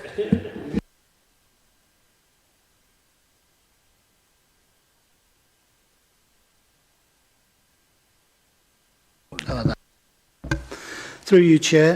I'm here today, good afternoon, to present this item. The item's for a single-storey rear extension as a disabled room and wet room, and the application is in retrospective. Moving to the slides. The location plan shows the site. There's an outbuilding to the very back, and then you have the extensions to the rear and the property. This is an aerial photograph showing the property. You have the outbuilding at the very rear, and the extensions to the rear of the property shown more clearly on the aerial photograph with the amenity space in between.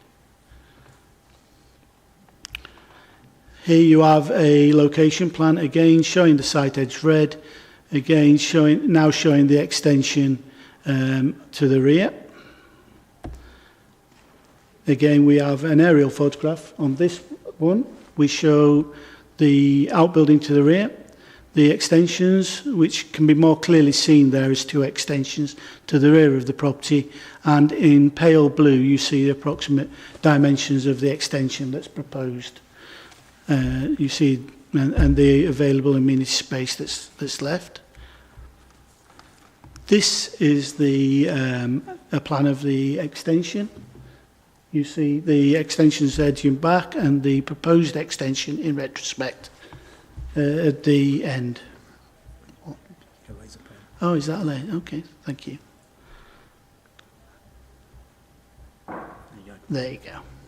So this is the proposed extension, and this is the existing extensions to the rear of the property. You see that the existing ones were of a pitch roof, and this is now a flat roof extension. So here you have a view of the extensions. The 2 I'm pointing to are the original extensions, and this is the new extension here. This is the amenity area to the side of the extensions. Here you have pictures of the extension to the side there with the windows. This is from the amenity space at the rear, facing from the outbuilding, facing towards the rear of the extension. This is the amenity space remaining. This is taken from the rear extensions, the proposed rear extension facing towards the outbuilding at the rear, which is quite substantial. And that's the end of the slides. We consider that the amenity space, so in terms of policy, there is a requirement to have good design, well designed, and what's the word? Good design, sufficient amenities. Yeah, well designed, and no, it's relationship, isn't it? Sorry, well designed and located thing, as well as the extension itself to be in character with the area. In terms of the amenity area, the extension now has taken up much more amenity area, such that the resulting buildings have left a small area of amenity land. This can be best seen on the aerial photograph, where you can see this land now is left as a result of the development. And therefore we feel it's overdeveloped, and that the amenity area, there's now been sufficient left for such a substantial property, as well as when extended. In support, we have received a doctor's letter and other information stating the needs of the child for a sensory room, and also the number of residents that are at the property, which is in the addendum, and the sensory room with soundproofing walls and a child and living accommodation. The doctor's note has stated a need for the child to have a sensory room or space for a sensory room, although there's no letter from any assessment of the child's needs of the property to see if the property cannot meet that sensory need within the existing property. Remembering the property has almost doubled in floor space when you consider the outbuilding and extensions that have already taken place and excluding the proposed development before you. So in our recommendation, so it's my recommendation to you, councillors, that we refuse the application for the reasons of overdevelopment and the lack of amenity space that's resulted from the development as it's set out in the officer's report. Thank you for your presentation. Chair, sorry, would you mind, can we have the curtain shut? Yes, we could, definitely. We can't see anybody. Why not?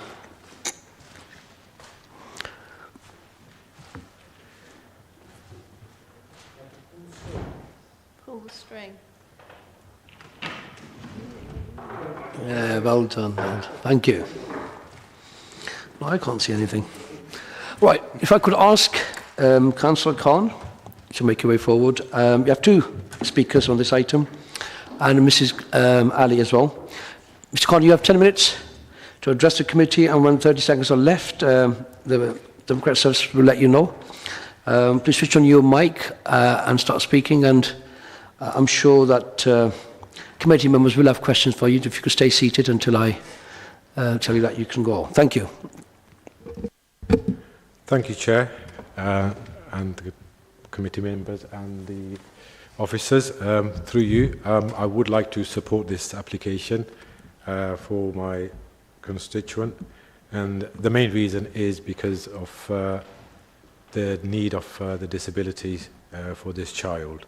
I mean, as you've had in the application pack, a letter from the doctor supporting that, and there is a need within the premises, because they've got 5 adults living in the premises, and it's a 3-bedroom house. So therefore, more space is required for the child. The only thing they had was, it's a retrospective application, they've built it, but there was a need, especially for the autistic child. And again, as this is supported in the letter from the doctors, they've got 5 adults and it's a 3-bedroom house. They live in a joint family system where they all support each other, and also I think this will help relieve on housing services and social services, because obviously if they didn't build this, they would require social housing, and obviously we know the pressure at the moment we have for social housing. So I am in support of this application. I would recommend the committee to support this application. Thank you. Thank you. Any questions? Councillor Rush. Thank you, Chair.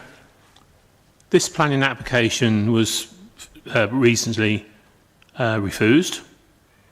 Could you tell me why they went ahead and built the extension, although it had been refused? I believe this was already built before, and that's why it's a retrospective application. They've built it and then put an application, and it was refused. Thank you. Any more questions? Councillor Hussain? Was it an error of judgment on their part, in the sense of, did they believe that they were allowed to build it as permitted development? Is that why it was built? I don't understand the reason why it was built without the application. Is there a reason for that?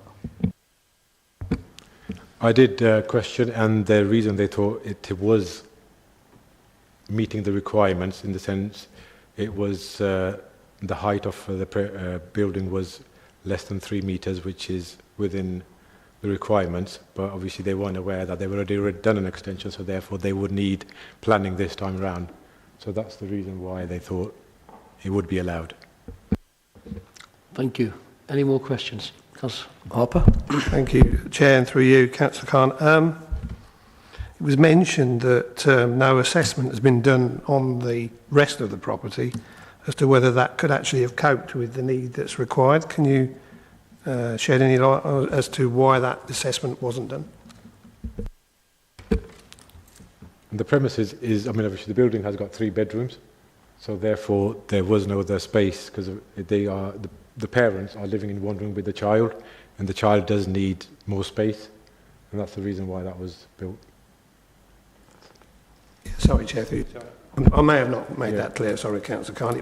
It was the obligation for at the planning stage, when you ask for a planning application, for an assessment to really prove why you need more space. I mean, we understand I understand what you're saying, and that's your opinion. Yeah. It would have been a professional type opinion as to why more space was needed for the medical need, perhaps. I just wondered if you knew why that hasn't been done. Because you've shared your opinion what you think it is, but why wasn't it done and sent to officers so they could take that into account? I mean, what was sent was the letter from the GP, and the architect had sent it, but obviously I don't know if it was delayed or something. But they did do an assessment, and obviously there was no other space. Does that answer your question? Yeah, I'll have to answer. Thank you. Councillor Jamil? Councillor Khan, just moving on a similar point, there's been 3 extensions. I still cannot understand why one of the other bits can be used as a sensory room, or part of it can be converted as sensory room from the existing extensions rather than this one. I still don't understand why that's not been done. If you see the plans, obviously they've got downstairs, there's 2 rooms. You've got a family room and a front room, and it's because it's an extended family, they obviously require more, like 2 rooms downstairs, due to obviously the extended family. So there was no other room or space available for that. Thank you. Any more questions? Councillor Rush? The separate building at the bottom of the garden, could you tell us what that is used for? I believe that is a storage space, but the family obviously would tell you exactly what that is used for.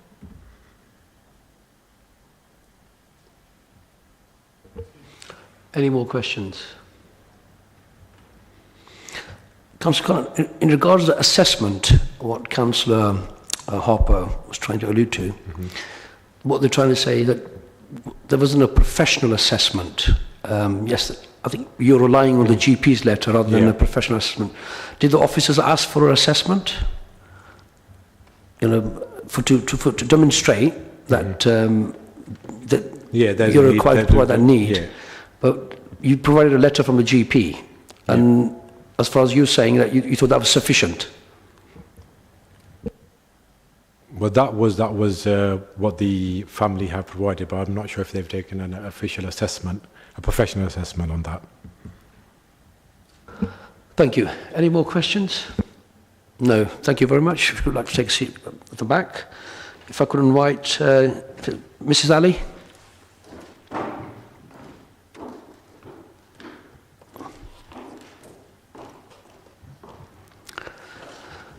Thank you for coming. You'll have 5 minutes to address the committee. When you're 5 minutes up, the Democratic Service will let you know.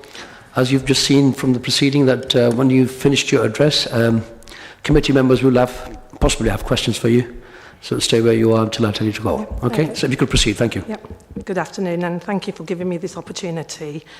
We as a family have been living at 140 Northfield Road for about 25 years now. It's a 3-bedroom, there's 5 adults and 1 child living there. Ahil, which is my grandson, turned 4 in January this year, and through all the red tape from when he was born, and we could see the signs, an assessment confirmed that he had autism spectrum disorder. This was confirmed in September 2023. He has level 3, which is the highest level, as he is non-verbal. He currently is the only child living at the property, but will be having a sibling in March 24. Autism spectrum disorder is a condition that affects how a person thinks, feels, interacts with others, and experiences their own environment. It is a long life disability that starts when a person is born and stays with them into old age. Every autistic person is different to everyone else. That is why it is called autism, is described as a spectrum. Ahil has an education, health and care plan where he has been assessed. This plan a copy has been sent. It states that he struggles significantly with changes such as changes to the setting, movement of furniture, or any change to his routine. New experiences and new places greatly upset him.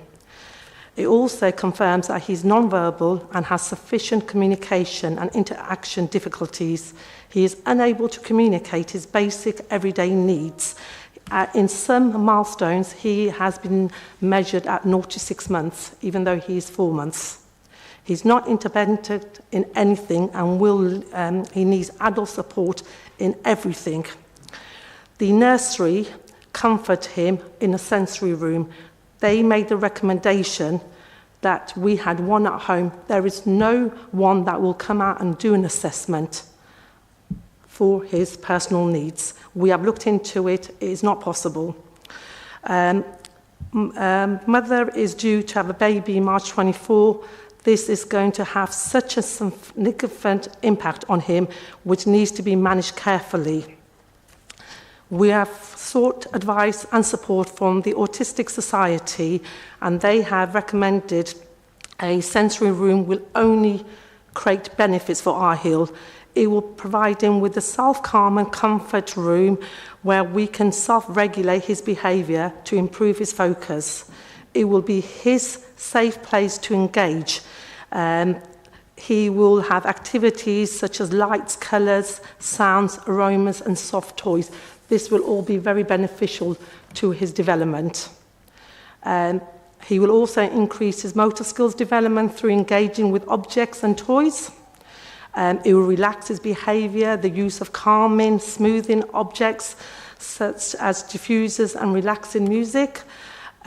Arhill, like any other child, has a right to have a good start and live a happy life with all the support and assistance he needs. This extension will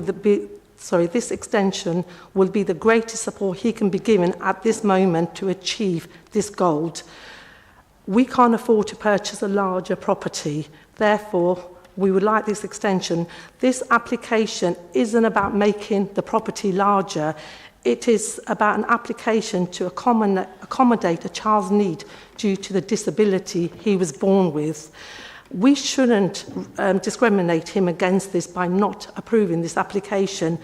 This house is not just a house, it is a home for Arhill's up until his childhood and beyond, and he is always going to be requiring elder support.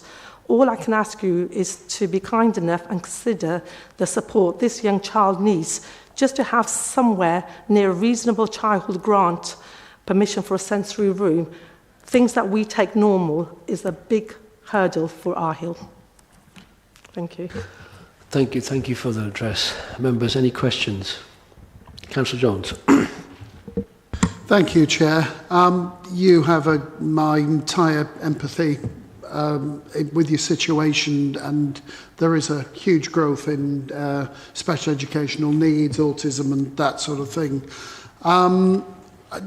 Whilst you've spoken to the Autistic Society, you've actually spoken to your GP and had a letter, were you not minded to speak, given that this is such a significant thing about building the extension, did it not occur to you that perhaps it might have been a good idea to check with the planning, with the city, before actually going ahead with this? Yeah, that is a complete error on our behalf. We just presumed when the apparently new law came back a few years where you could extend your property 6 metres without planning permission, long as it wasn't 3.5 metres high with a flat roof.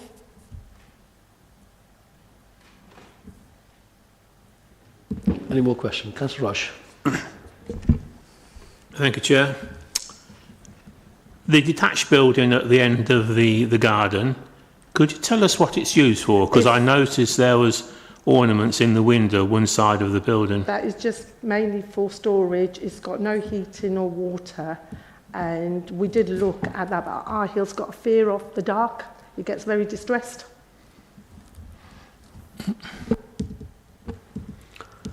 Thank you. Councillor Hogg. Sorry, you say that there's no lighting in there? No.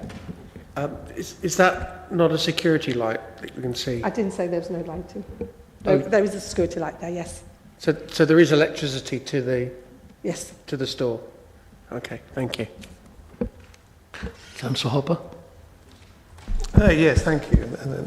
It's really going back on what I asked your ward councillor, really, was that what I'm struggling with at the moment is not what you need. I think you've said that really well. So, and I think we'd all be very sympathetic and empathetic to that. Of course we would. But there's been no proof given that you couldn't do that in what you've already got. We have downstairs, we've got 2 reception rooms and a kitchen. And there's 5 adults living there, and there will be 2 children very soon. There will be a newborn there. There just isn't enough space to have that separate space for Arhill. And this isn't about a small change for a 4-year-old. This is a change for someone that will be there from now to adulthood and beyond. But that, again, just to counter that, that's your opinion, and I appreciate that.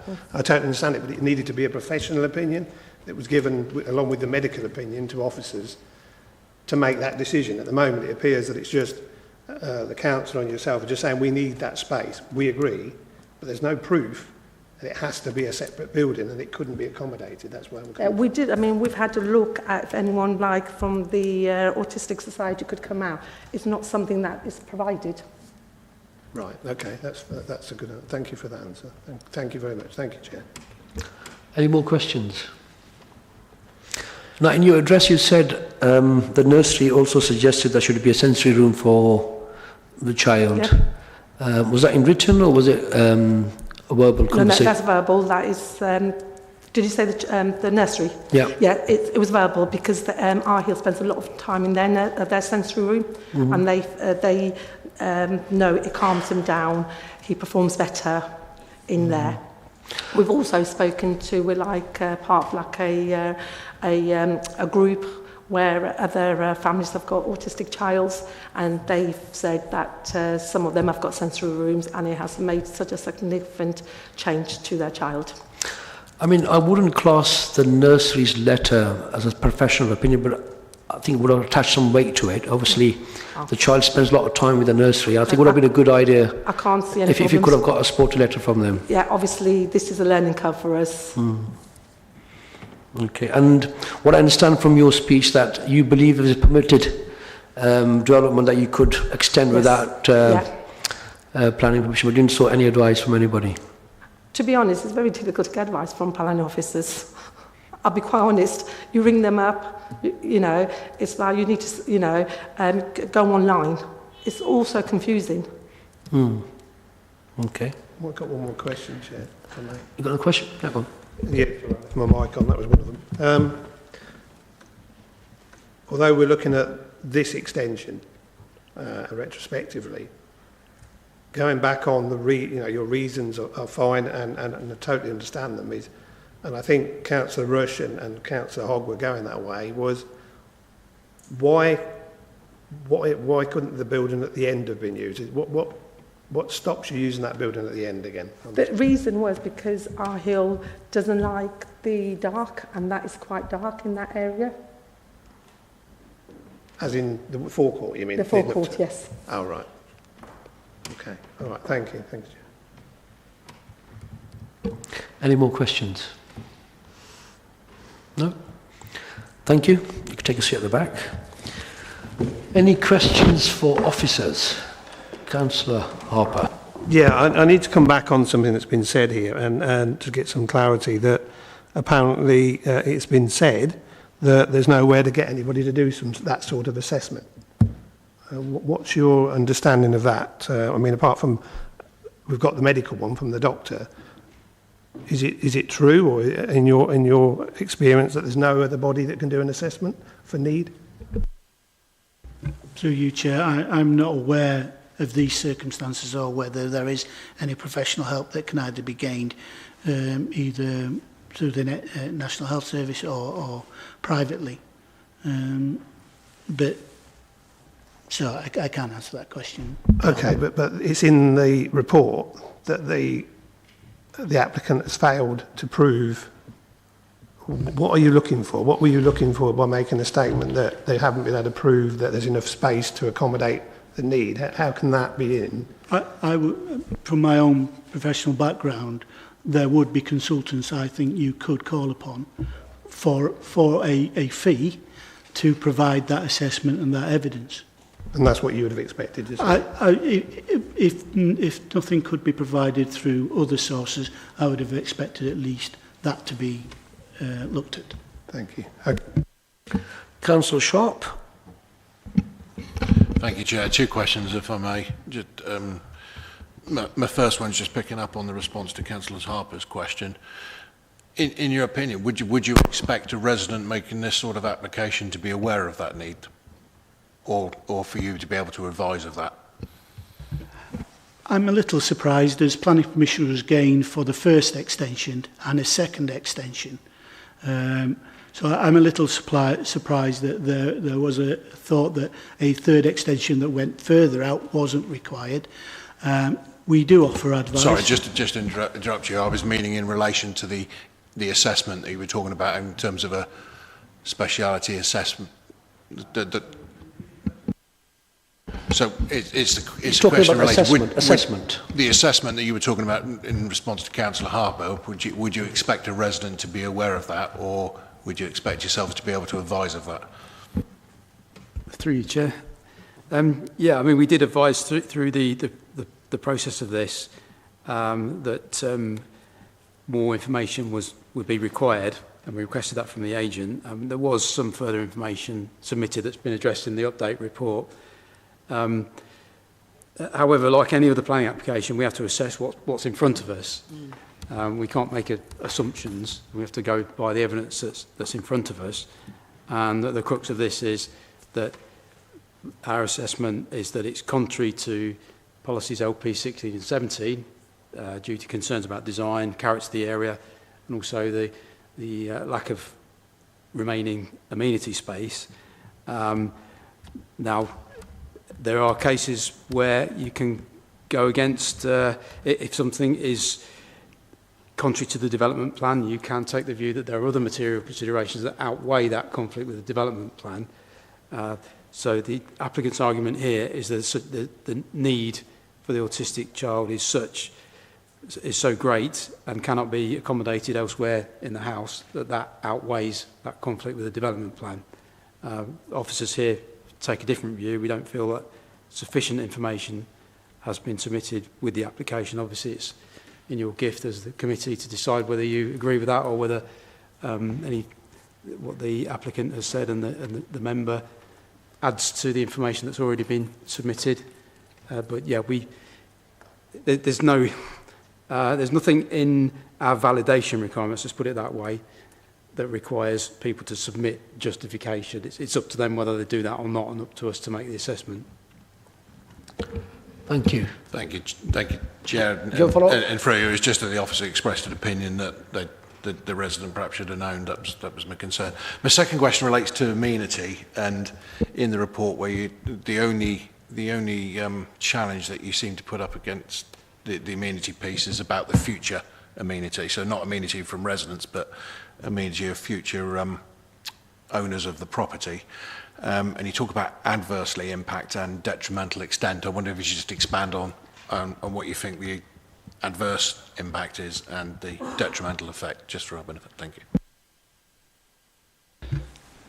Through you, Chair. Thank you. So amenity is based on existing as well as future amenity. So it isn't just defined as the future occupants. So essentially we are making a judgment call on whether the amenity space provided is sufficient for the existing occupiers as well. Thank you. Do you have a follow-up? Yep.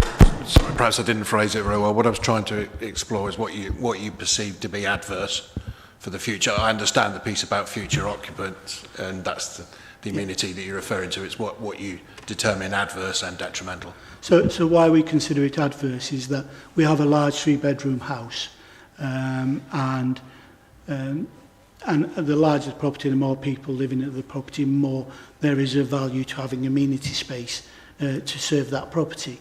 Amenity space for a flat would be different, for instance, to a large house, a 3-bed house. We feel through our assessment in terms of amenity that the amenity space has been so eroded, and we're left with so little amenity space that we feel it's detrimental to the residents. The whole purpose of the policy is that amenity contributes to the well-being of the residents.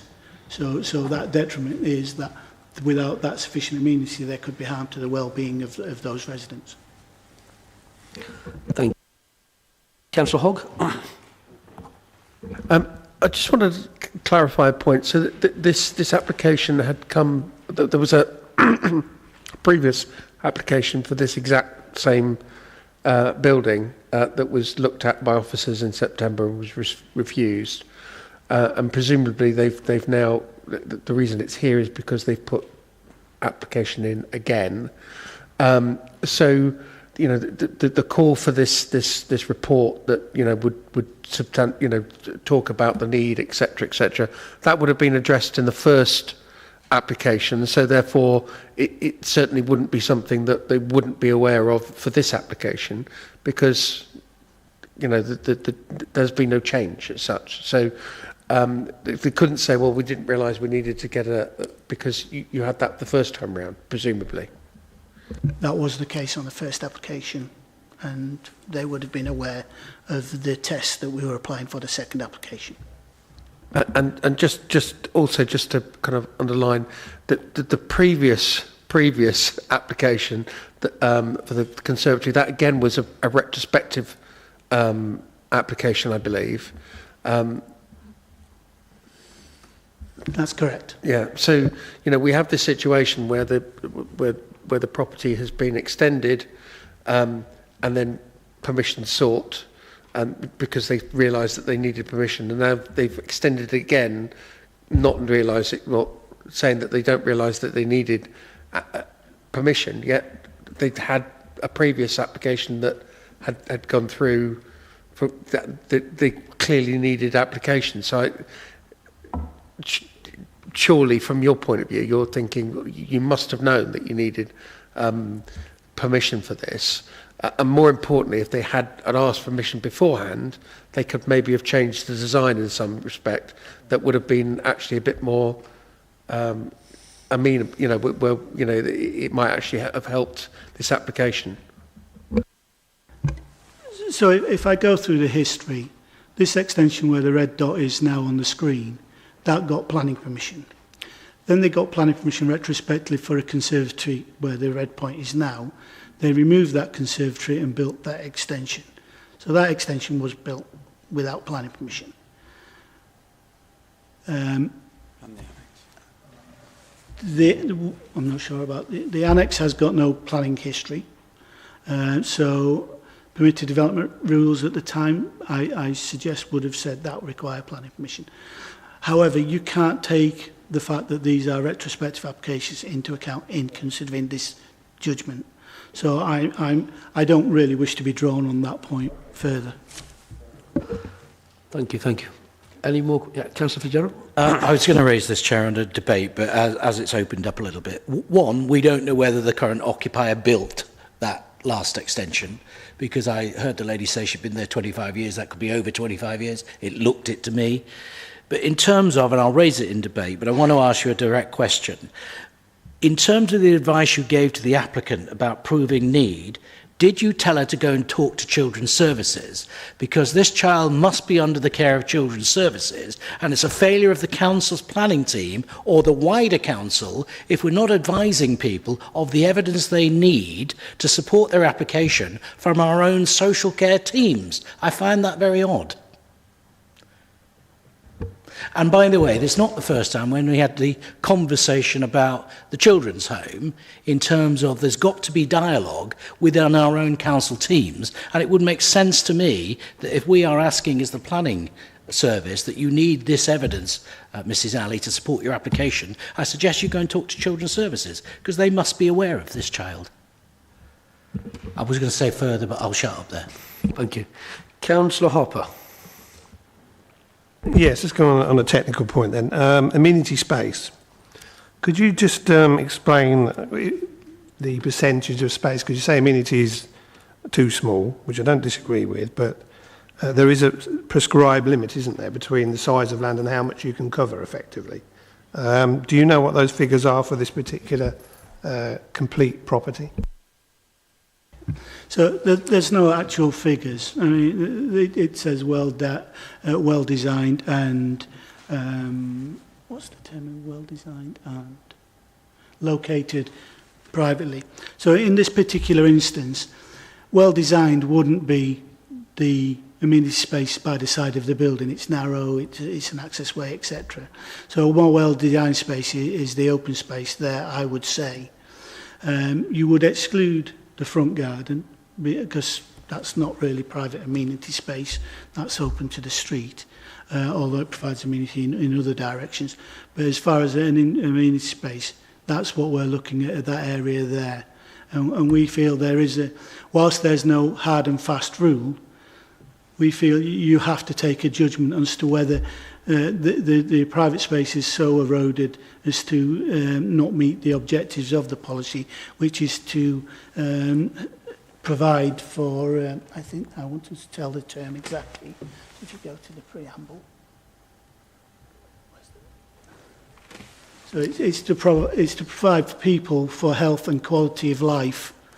So that's why this policy is there, to ensure and safeguard space that's there, that ensures people's health and quality of life is such, and those needs are met.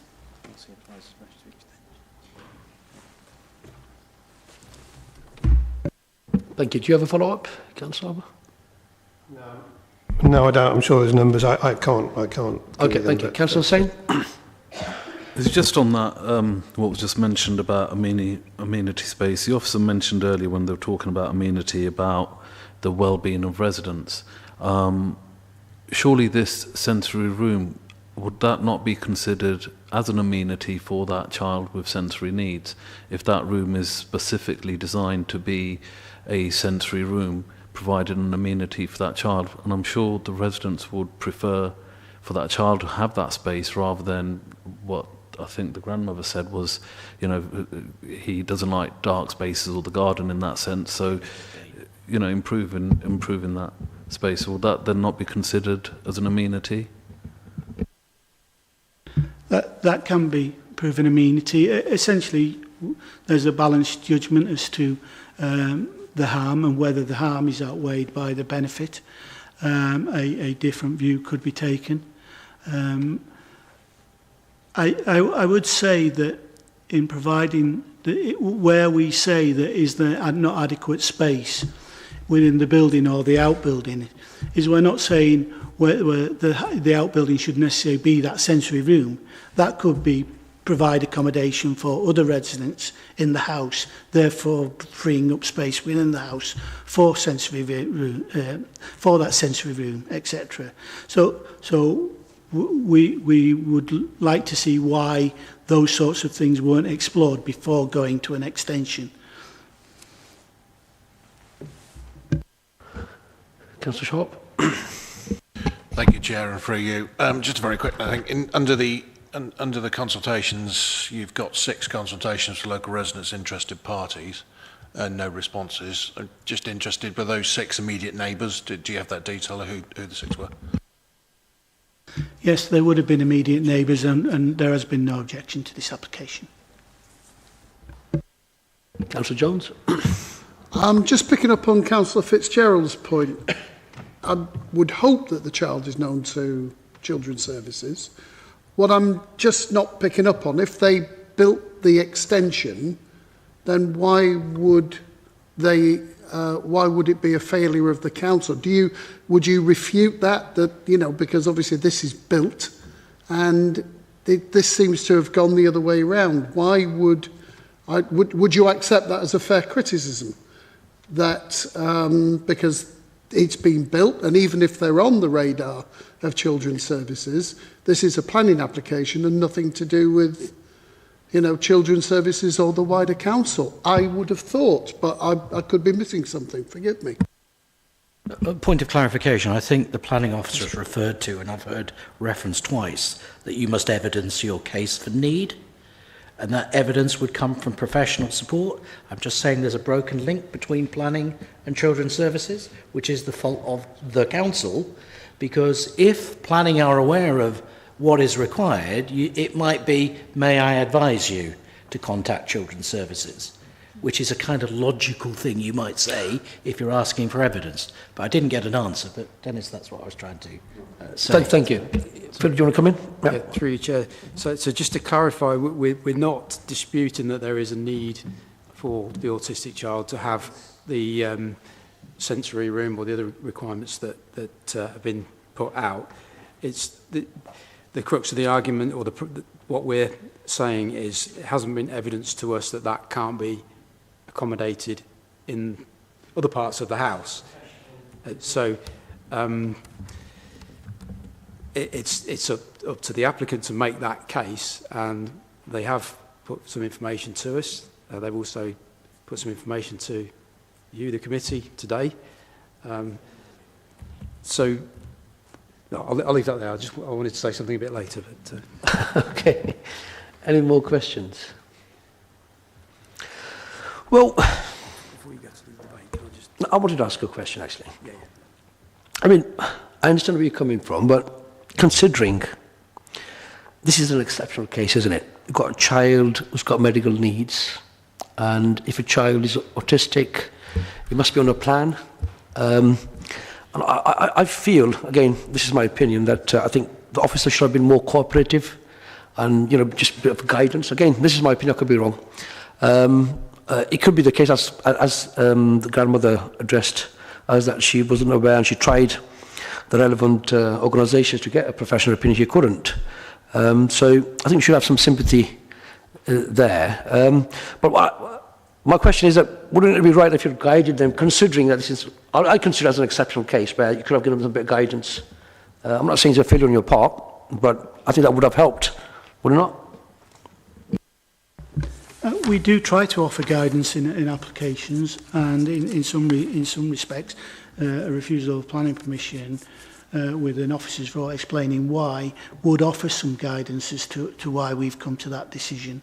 And generally speaking, that would lead an applicant to try and address those matters. We have to act independently. We cannot be seen to be taking one side or the other to some extent, and so that guidance has to be carefully given. But we try where possible to give a steer. Thank you for that. Any more questions? I think before we wanted to go to debate, you wanted to come in, is that right? Yeah. Yeah, through you, Chair. So this application is one of those balanced ones. It's on balance. So there's obviously our recommendation is for refusal for the reasons set out in the report and the update report. So there is potentially 3 different conclusions that the members can come to here. One would be to accept the officer recommendation and refuse. The second one could be if you agree that it's unacceptable in terms of design, lack of amenity space, and therefore contrary to LP 16 and 17, to take the view that conflict with policy is outweighed by the need of the child, and that it's an exceptional case and that outweighs the conflict with policy and approve it. Or you could take the view, thirdly, that there is no conflict with policies 16 and 17, that it's okay in design terms, and is in keeping with the area, and that there's sufficient amenity space, taking into account also the amenity of the child in that, and come to that judgment. And in that scenario, there's no need to demonstrate that there is, you know, it can be accommodated within the existing house. So those are the 3 scenarios that members can come to. And as I say, it's a balanced case, so it wouldn't be unreasonable for members to take any of those options. That's a great help, actually. Right, no more questions for officers? No, in that case, I think we could start the debate. Councillor Fitzgerald, you want to start the debate? I'll kick off straight away while I'm still on fire, I think. Or fired up is the word. I didn't get an answer, but I posed that question, Chair, to officers on the basis that, not for the first time, and it may not be planning, but advice given can also extend to that well-being of the individuals. And if it wasn't expressed, then that's fine if you're not aware. But we started this application with what I deem to be the need has not been proven, that it has to be in the extension or elsewhere. I think Councillor Harper was probing that point. I think Mrs. Ali explained it. And by the way, through you, Chair, I don't condone at all anybody doing planning building works without planning. It is a bit of a minefield, though, in terms of what you think is permitted development, but it's normally not allowed after your first permitted development because you've already used your get-out-of-jail card. So we should make that perfectly clear that you can't keep doing that. But I'm willing to accept Mrs. Ali's version of events that she didn't understand or realise, because even we as members sometimes don't do that. In terms of the residential amenity and the planning policies, I don't entirely buy that argument all the time, because let's say in 15 years' time I went to buy that house and I thought, oh, it's got a very small garden. If I wanted a big garden, I wouldn't buy it. Simple as that. But somebody else in a similar situation might buy that house and might be grateful for the extra space. And having been there, there's no garden, it's all paved. And let's put it this way, at the end of the day, if you don't like it, knock it down. That's what you do. When I buy a house, I look to the fact that, can I extend this house? What can I do with it? What are the options? And it goes the same way. If you didn't like a particular extension and you're buying that house, you can take it down. So I don't buy that argument entirely about residential amenity and protecting the future. I'm not saying it's wrong, but I don't think it's the case in every case. I've mentioned the fact that you should have got permission. Indeed, you can. And I agree with Phil's assessment. So where I am with this, I personally think that I'm going to take it at face value. The strain on our social care teams and services makes it difficult for people like Mrs. Ali to get prompt responses and assessments. Having an ECHP child myself, right? EHCP, I should say. It takes forever and a day, and if she's got it at 4 years old, that's great.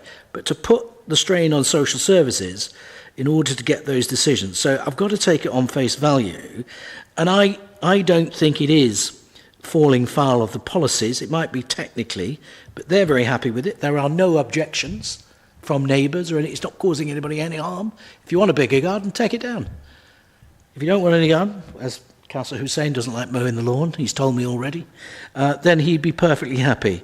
So I think I've probably said all I wanted. Oh, and by the way, I've done a quick Google search while we were talking, and the opposite road, Vere Road, has two similar properties, both with triple extensions, 67 and 45. So it's not out of precedence in terms of there is precedent set already that these extensions, often in large Asian families, exist because they have extended families. And what I'm hearing here, this family is set to grow even further, putting more pressure on the existing space. So I'd be minded to go with the applicant and Councillor Khan and go against officer recommendation on this occasion, not because I believe they're wrong, but I think on balance that actually we can make an exception with a clear understanding. You can't just plan and build what you like without the right permissions. Thank you, Chair. Thank you. Councillor Rush. Thank you, Chair. When we come to planning committee, we go what is in front of us. We read it, digest it, listen to all the arguments for and against, and we go, and that's what we'll make a decision on. I can't believe when they say they didn't know they needed planning permission, because this planning application was originally refused in last year. So they knew then that they had to do planning permission. As for the detached building at the bottom of the garden, they say it's just a storage in the building. I cannot see why as well that cannot be turned into a sensory room or whatever, because as Councillor Hogg noticed, there is a floodlight on top of the building, so there must be electric to it. So I think it is overbearing. I don't believe people should be able to go out there and just build what they like and then come back and say, well, we did it for this, that and the other.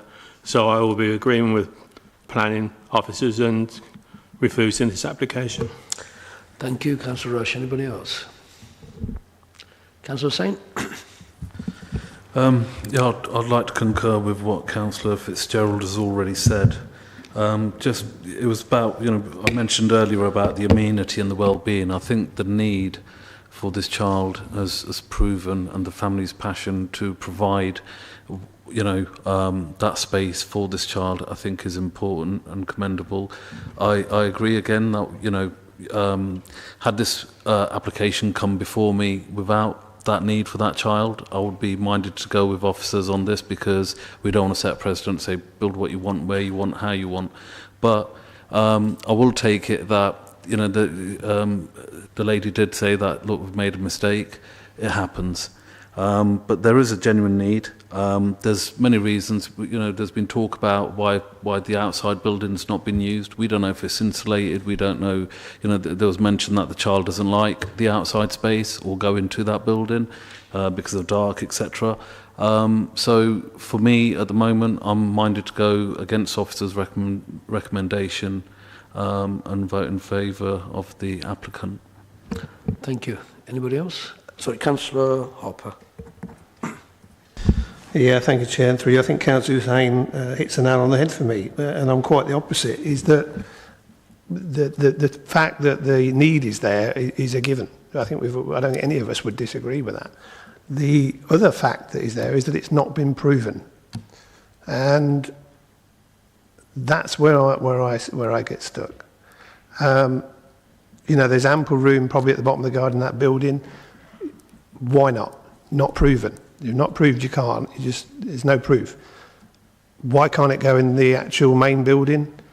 No proof. So the need is not in question for me in this, and I don't think any of us would question the need. The question is, there's no proof that it couldn't be managed within the buildings as they are. And I think from a planning point of view, with my years of doing this makes me think you must. I know it's difficult, but need must be sort of put aside or be part of the proof. The need is proved. The proof that you can't get that in those buildings for me is not proved. In which case the officers are correct in my view, and I would be supporting refusal at this stage. Thank you. Councillor Hogg. Thank you, Chair. As is the case in a lot of the applications that we have come to this committee, there is a bit of a knife edge in terms of which side of the fence the committee is minded to fall. I have to say there are some elements either side of that fence that are kind of pulling in juxtaposition, I suppose, really, in terms of which way this needs to fall. The applicant must have known that they needed planning permission, having had a previous application with the previous extension that was retrospective.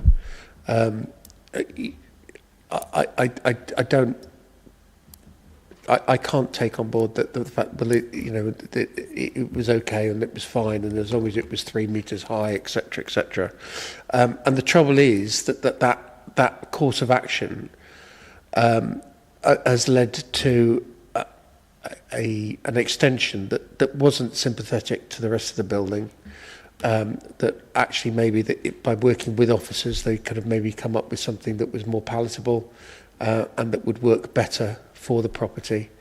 As far as the storage at the end of the garden's concerned, clearly there's electricity that goes to that building, so heating could be put in, electric heating, there's lighting, etc., etc. If there was an issue with that the child doesn't want to, it's difficult to get the child to move from one building to the other, then as needs must,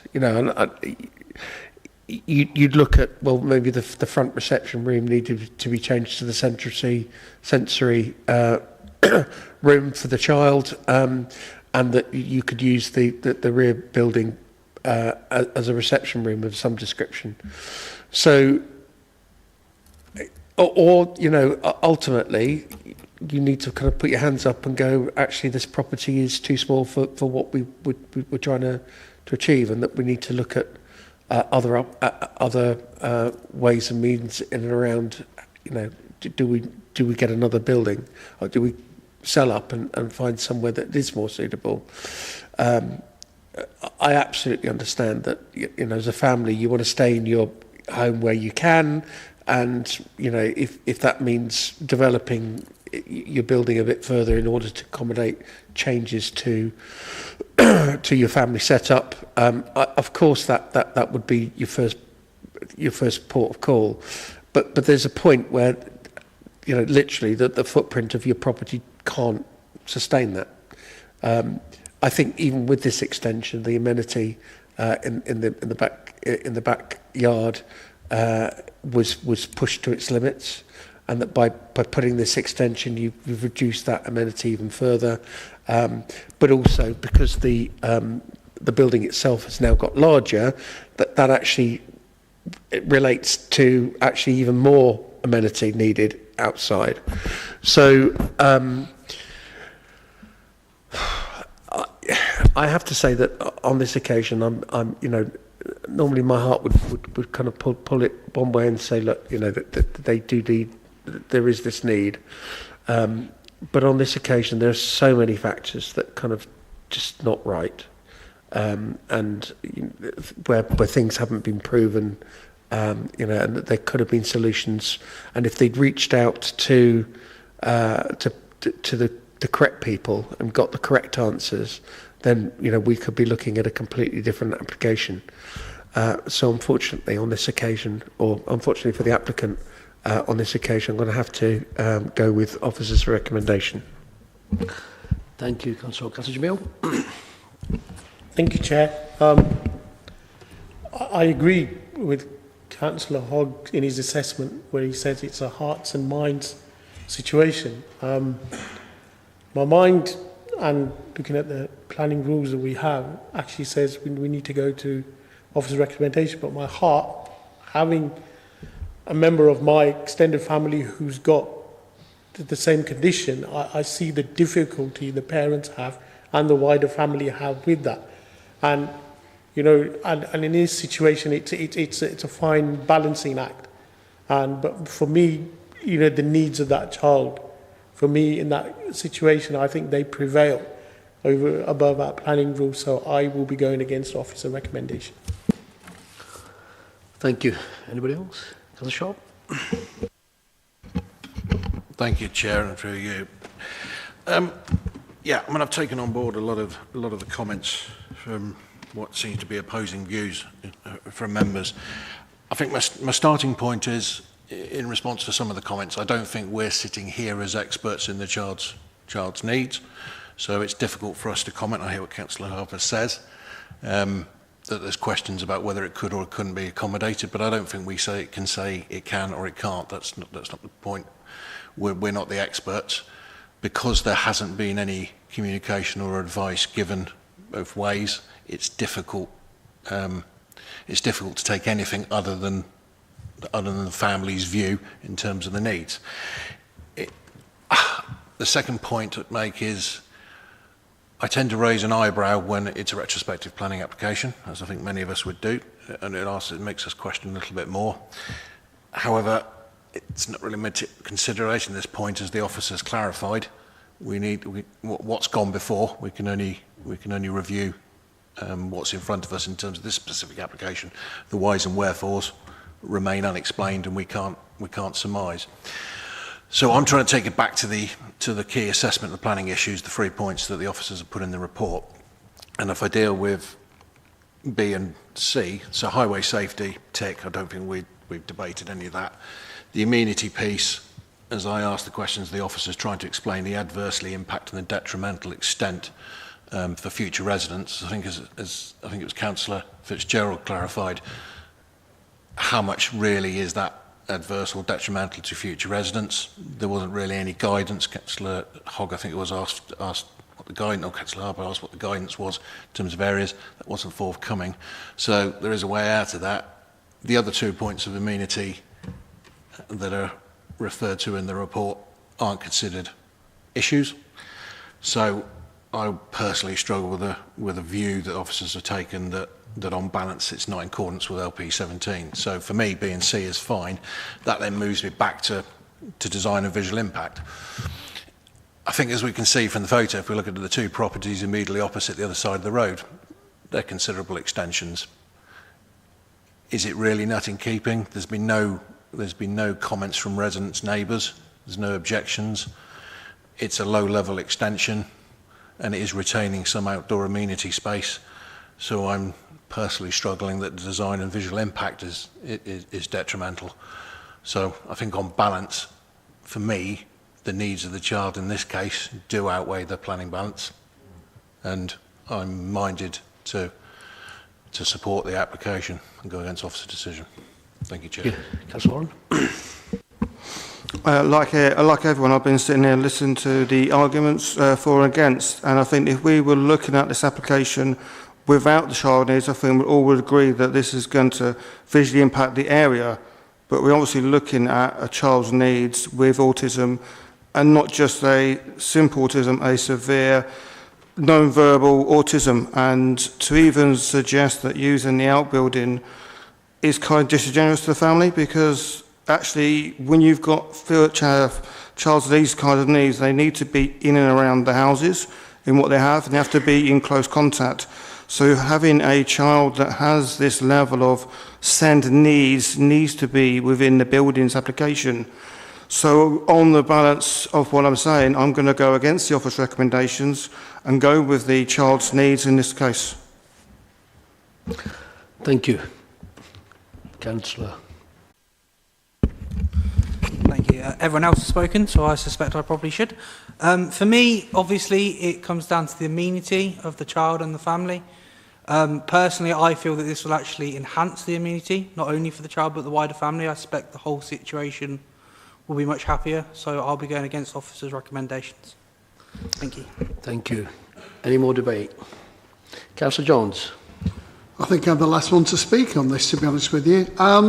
It's always a bugger when you come in with no prejudgment or predisposition, for the simple reason that if this was just, as everybody said, if this was just a planning application, there would be no issue. Then, of course, you look at, as Councillor Fitzgerald said, you look at the amenity issue, you look at all, and there has been no objections. But,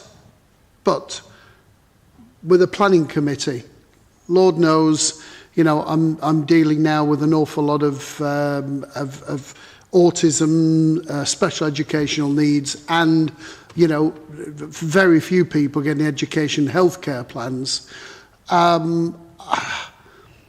I did hear, I believe, that there has been a note from the doctor that hasn't been followed up.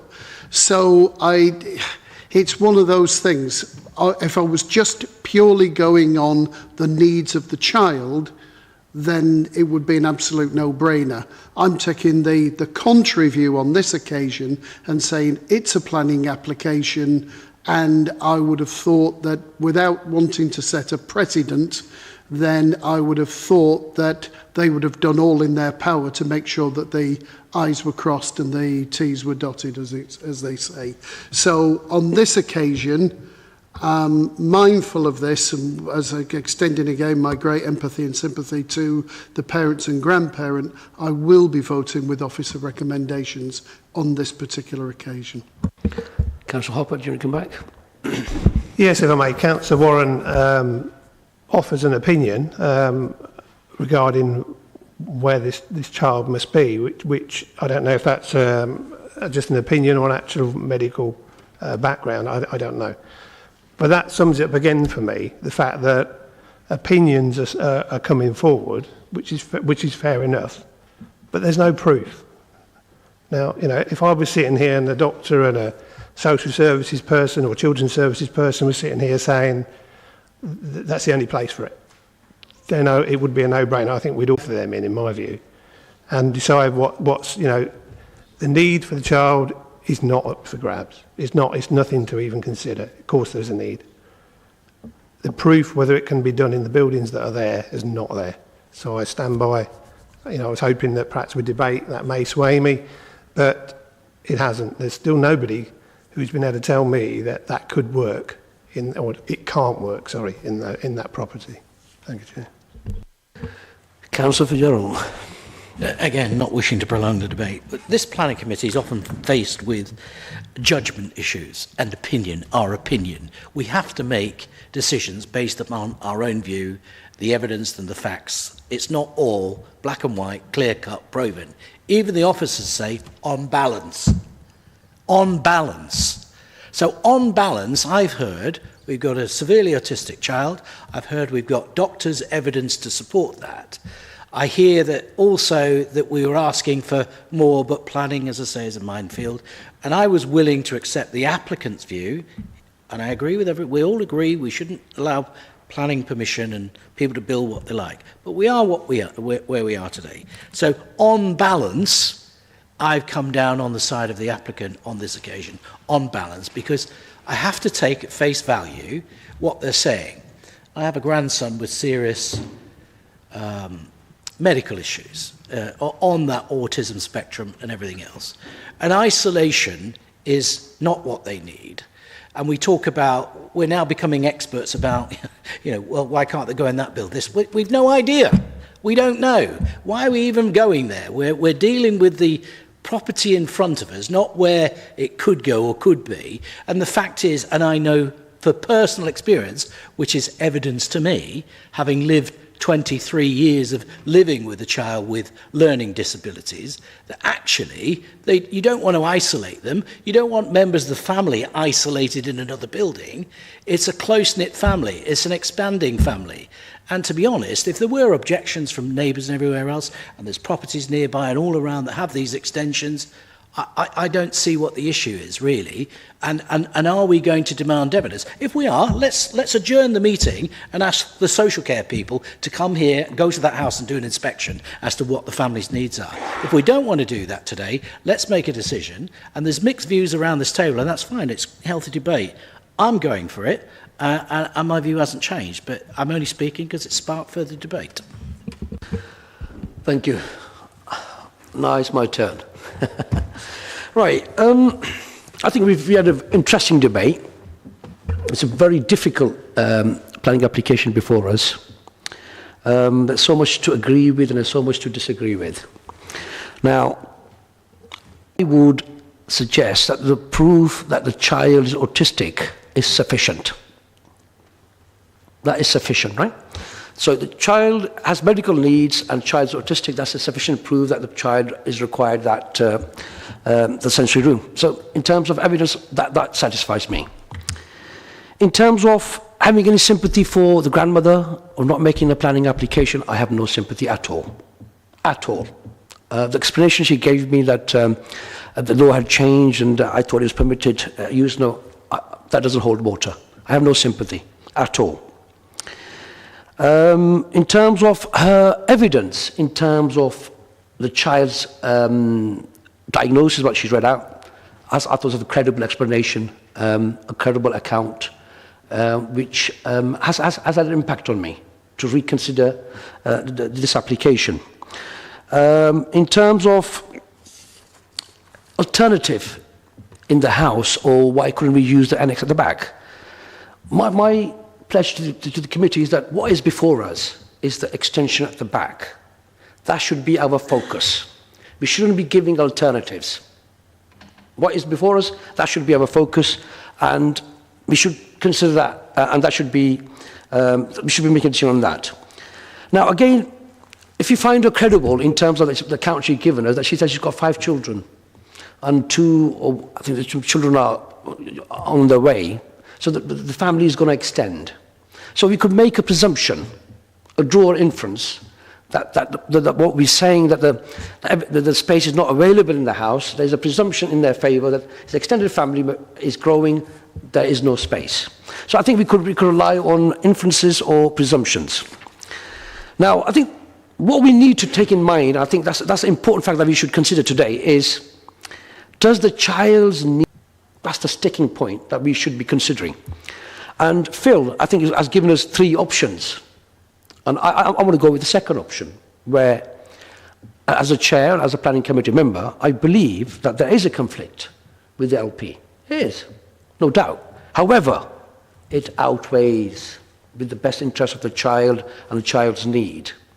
So on that basis, I will urge, no, not urge, I'll recommend to the committee that, consider in the round and consider the child's needs, and based on that, I think I am personally going to go against the officer's recommendation, which is difficult, but based on the child's need, I'm minded to go against the officer's recommendation. Now, if that is the debate, then I would suggest that we have a proposer, and then we go for a second. Right. Councillor Fitzgerald, you want to? I'm happy to propose that we approve the application, Chair, against the officer's recommendation for the reasons articulated. Thank you. Councillor Jimmy, you happy to second? Right. So all those in favour?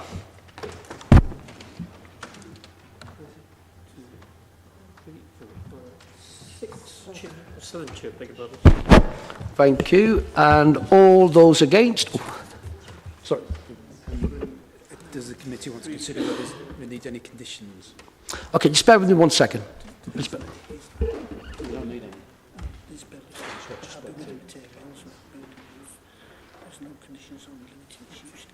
Yeah, no. Okay, that's fine, that's fine. So all against? And any abstentions?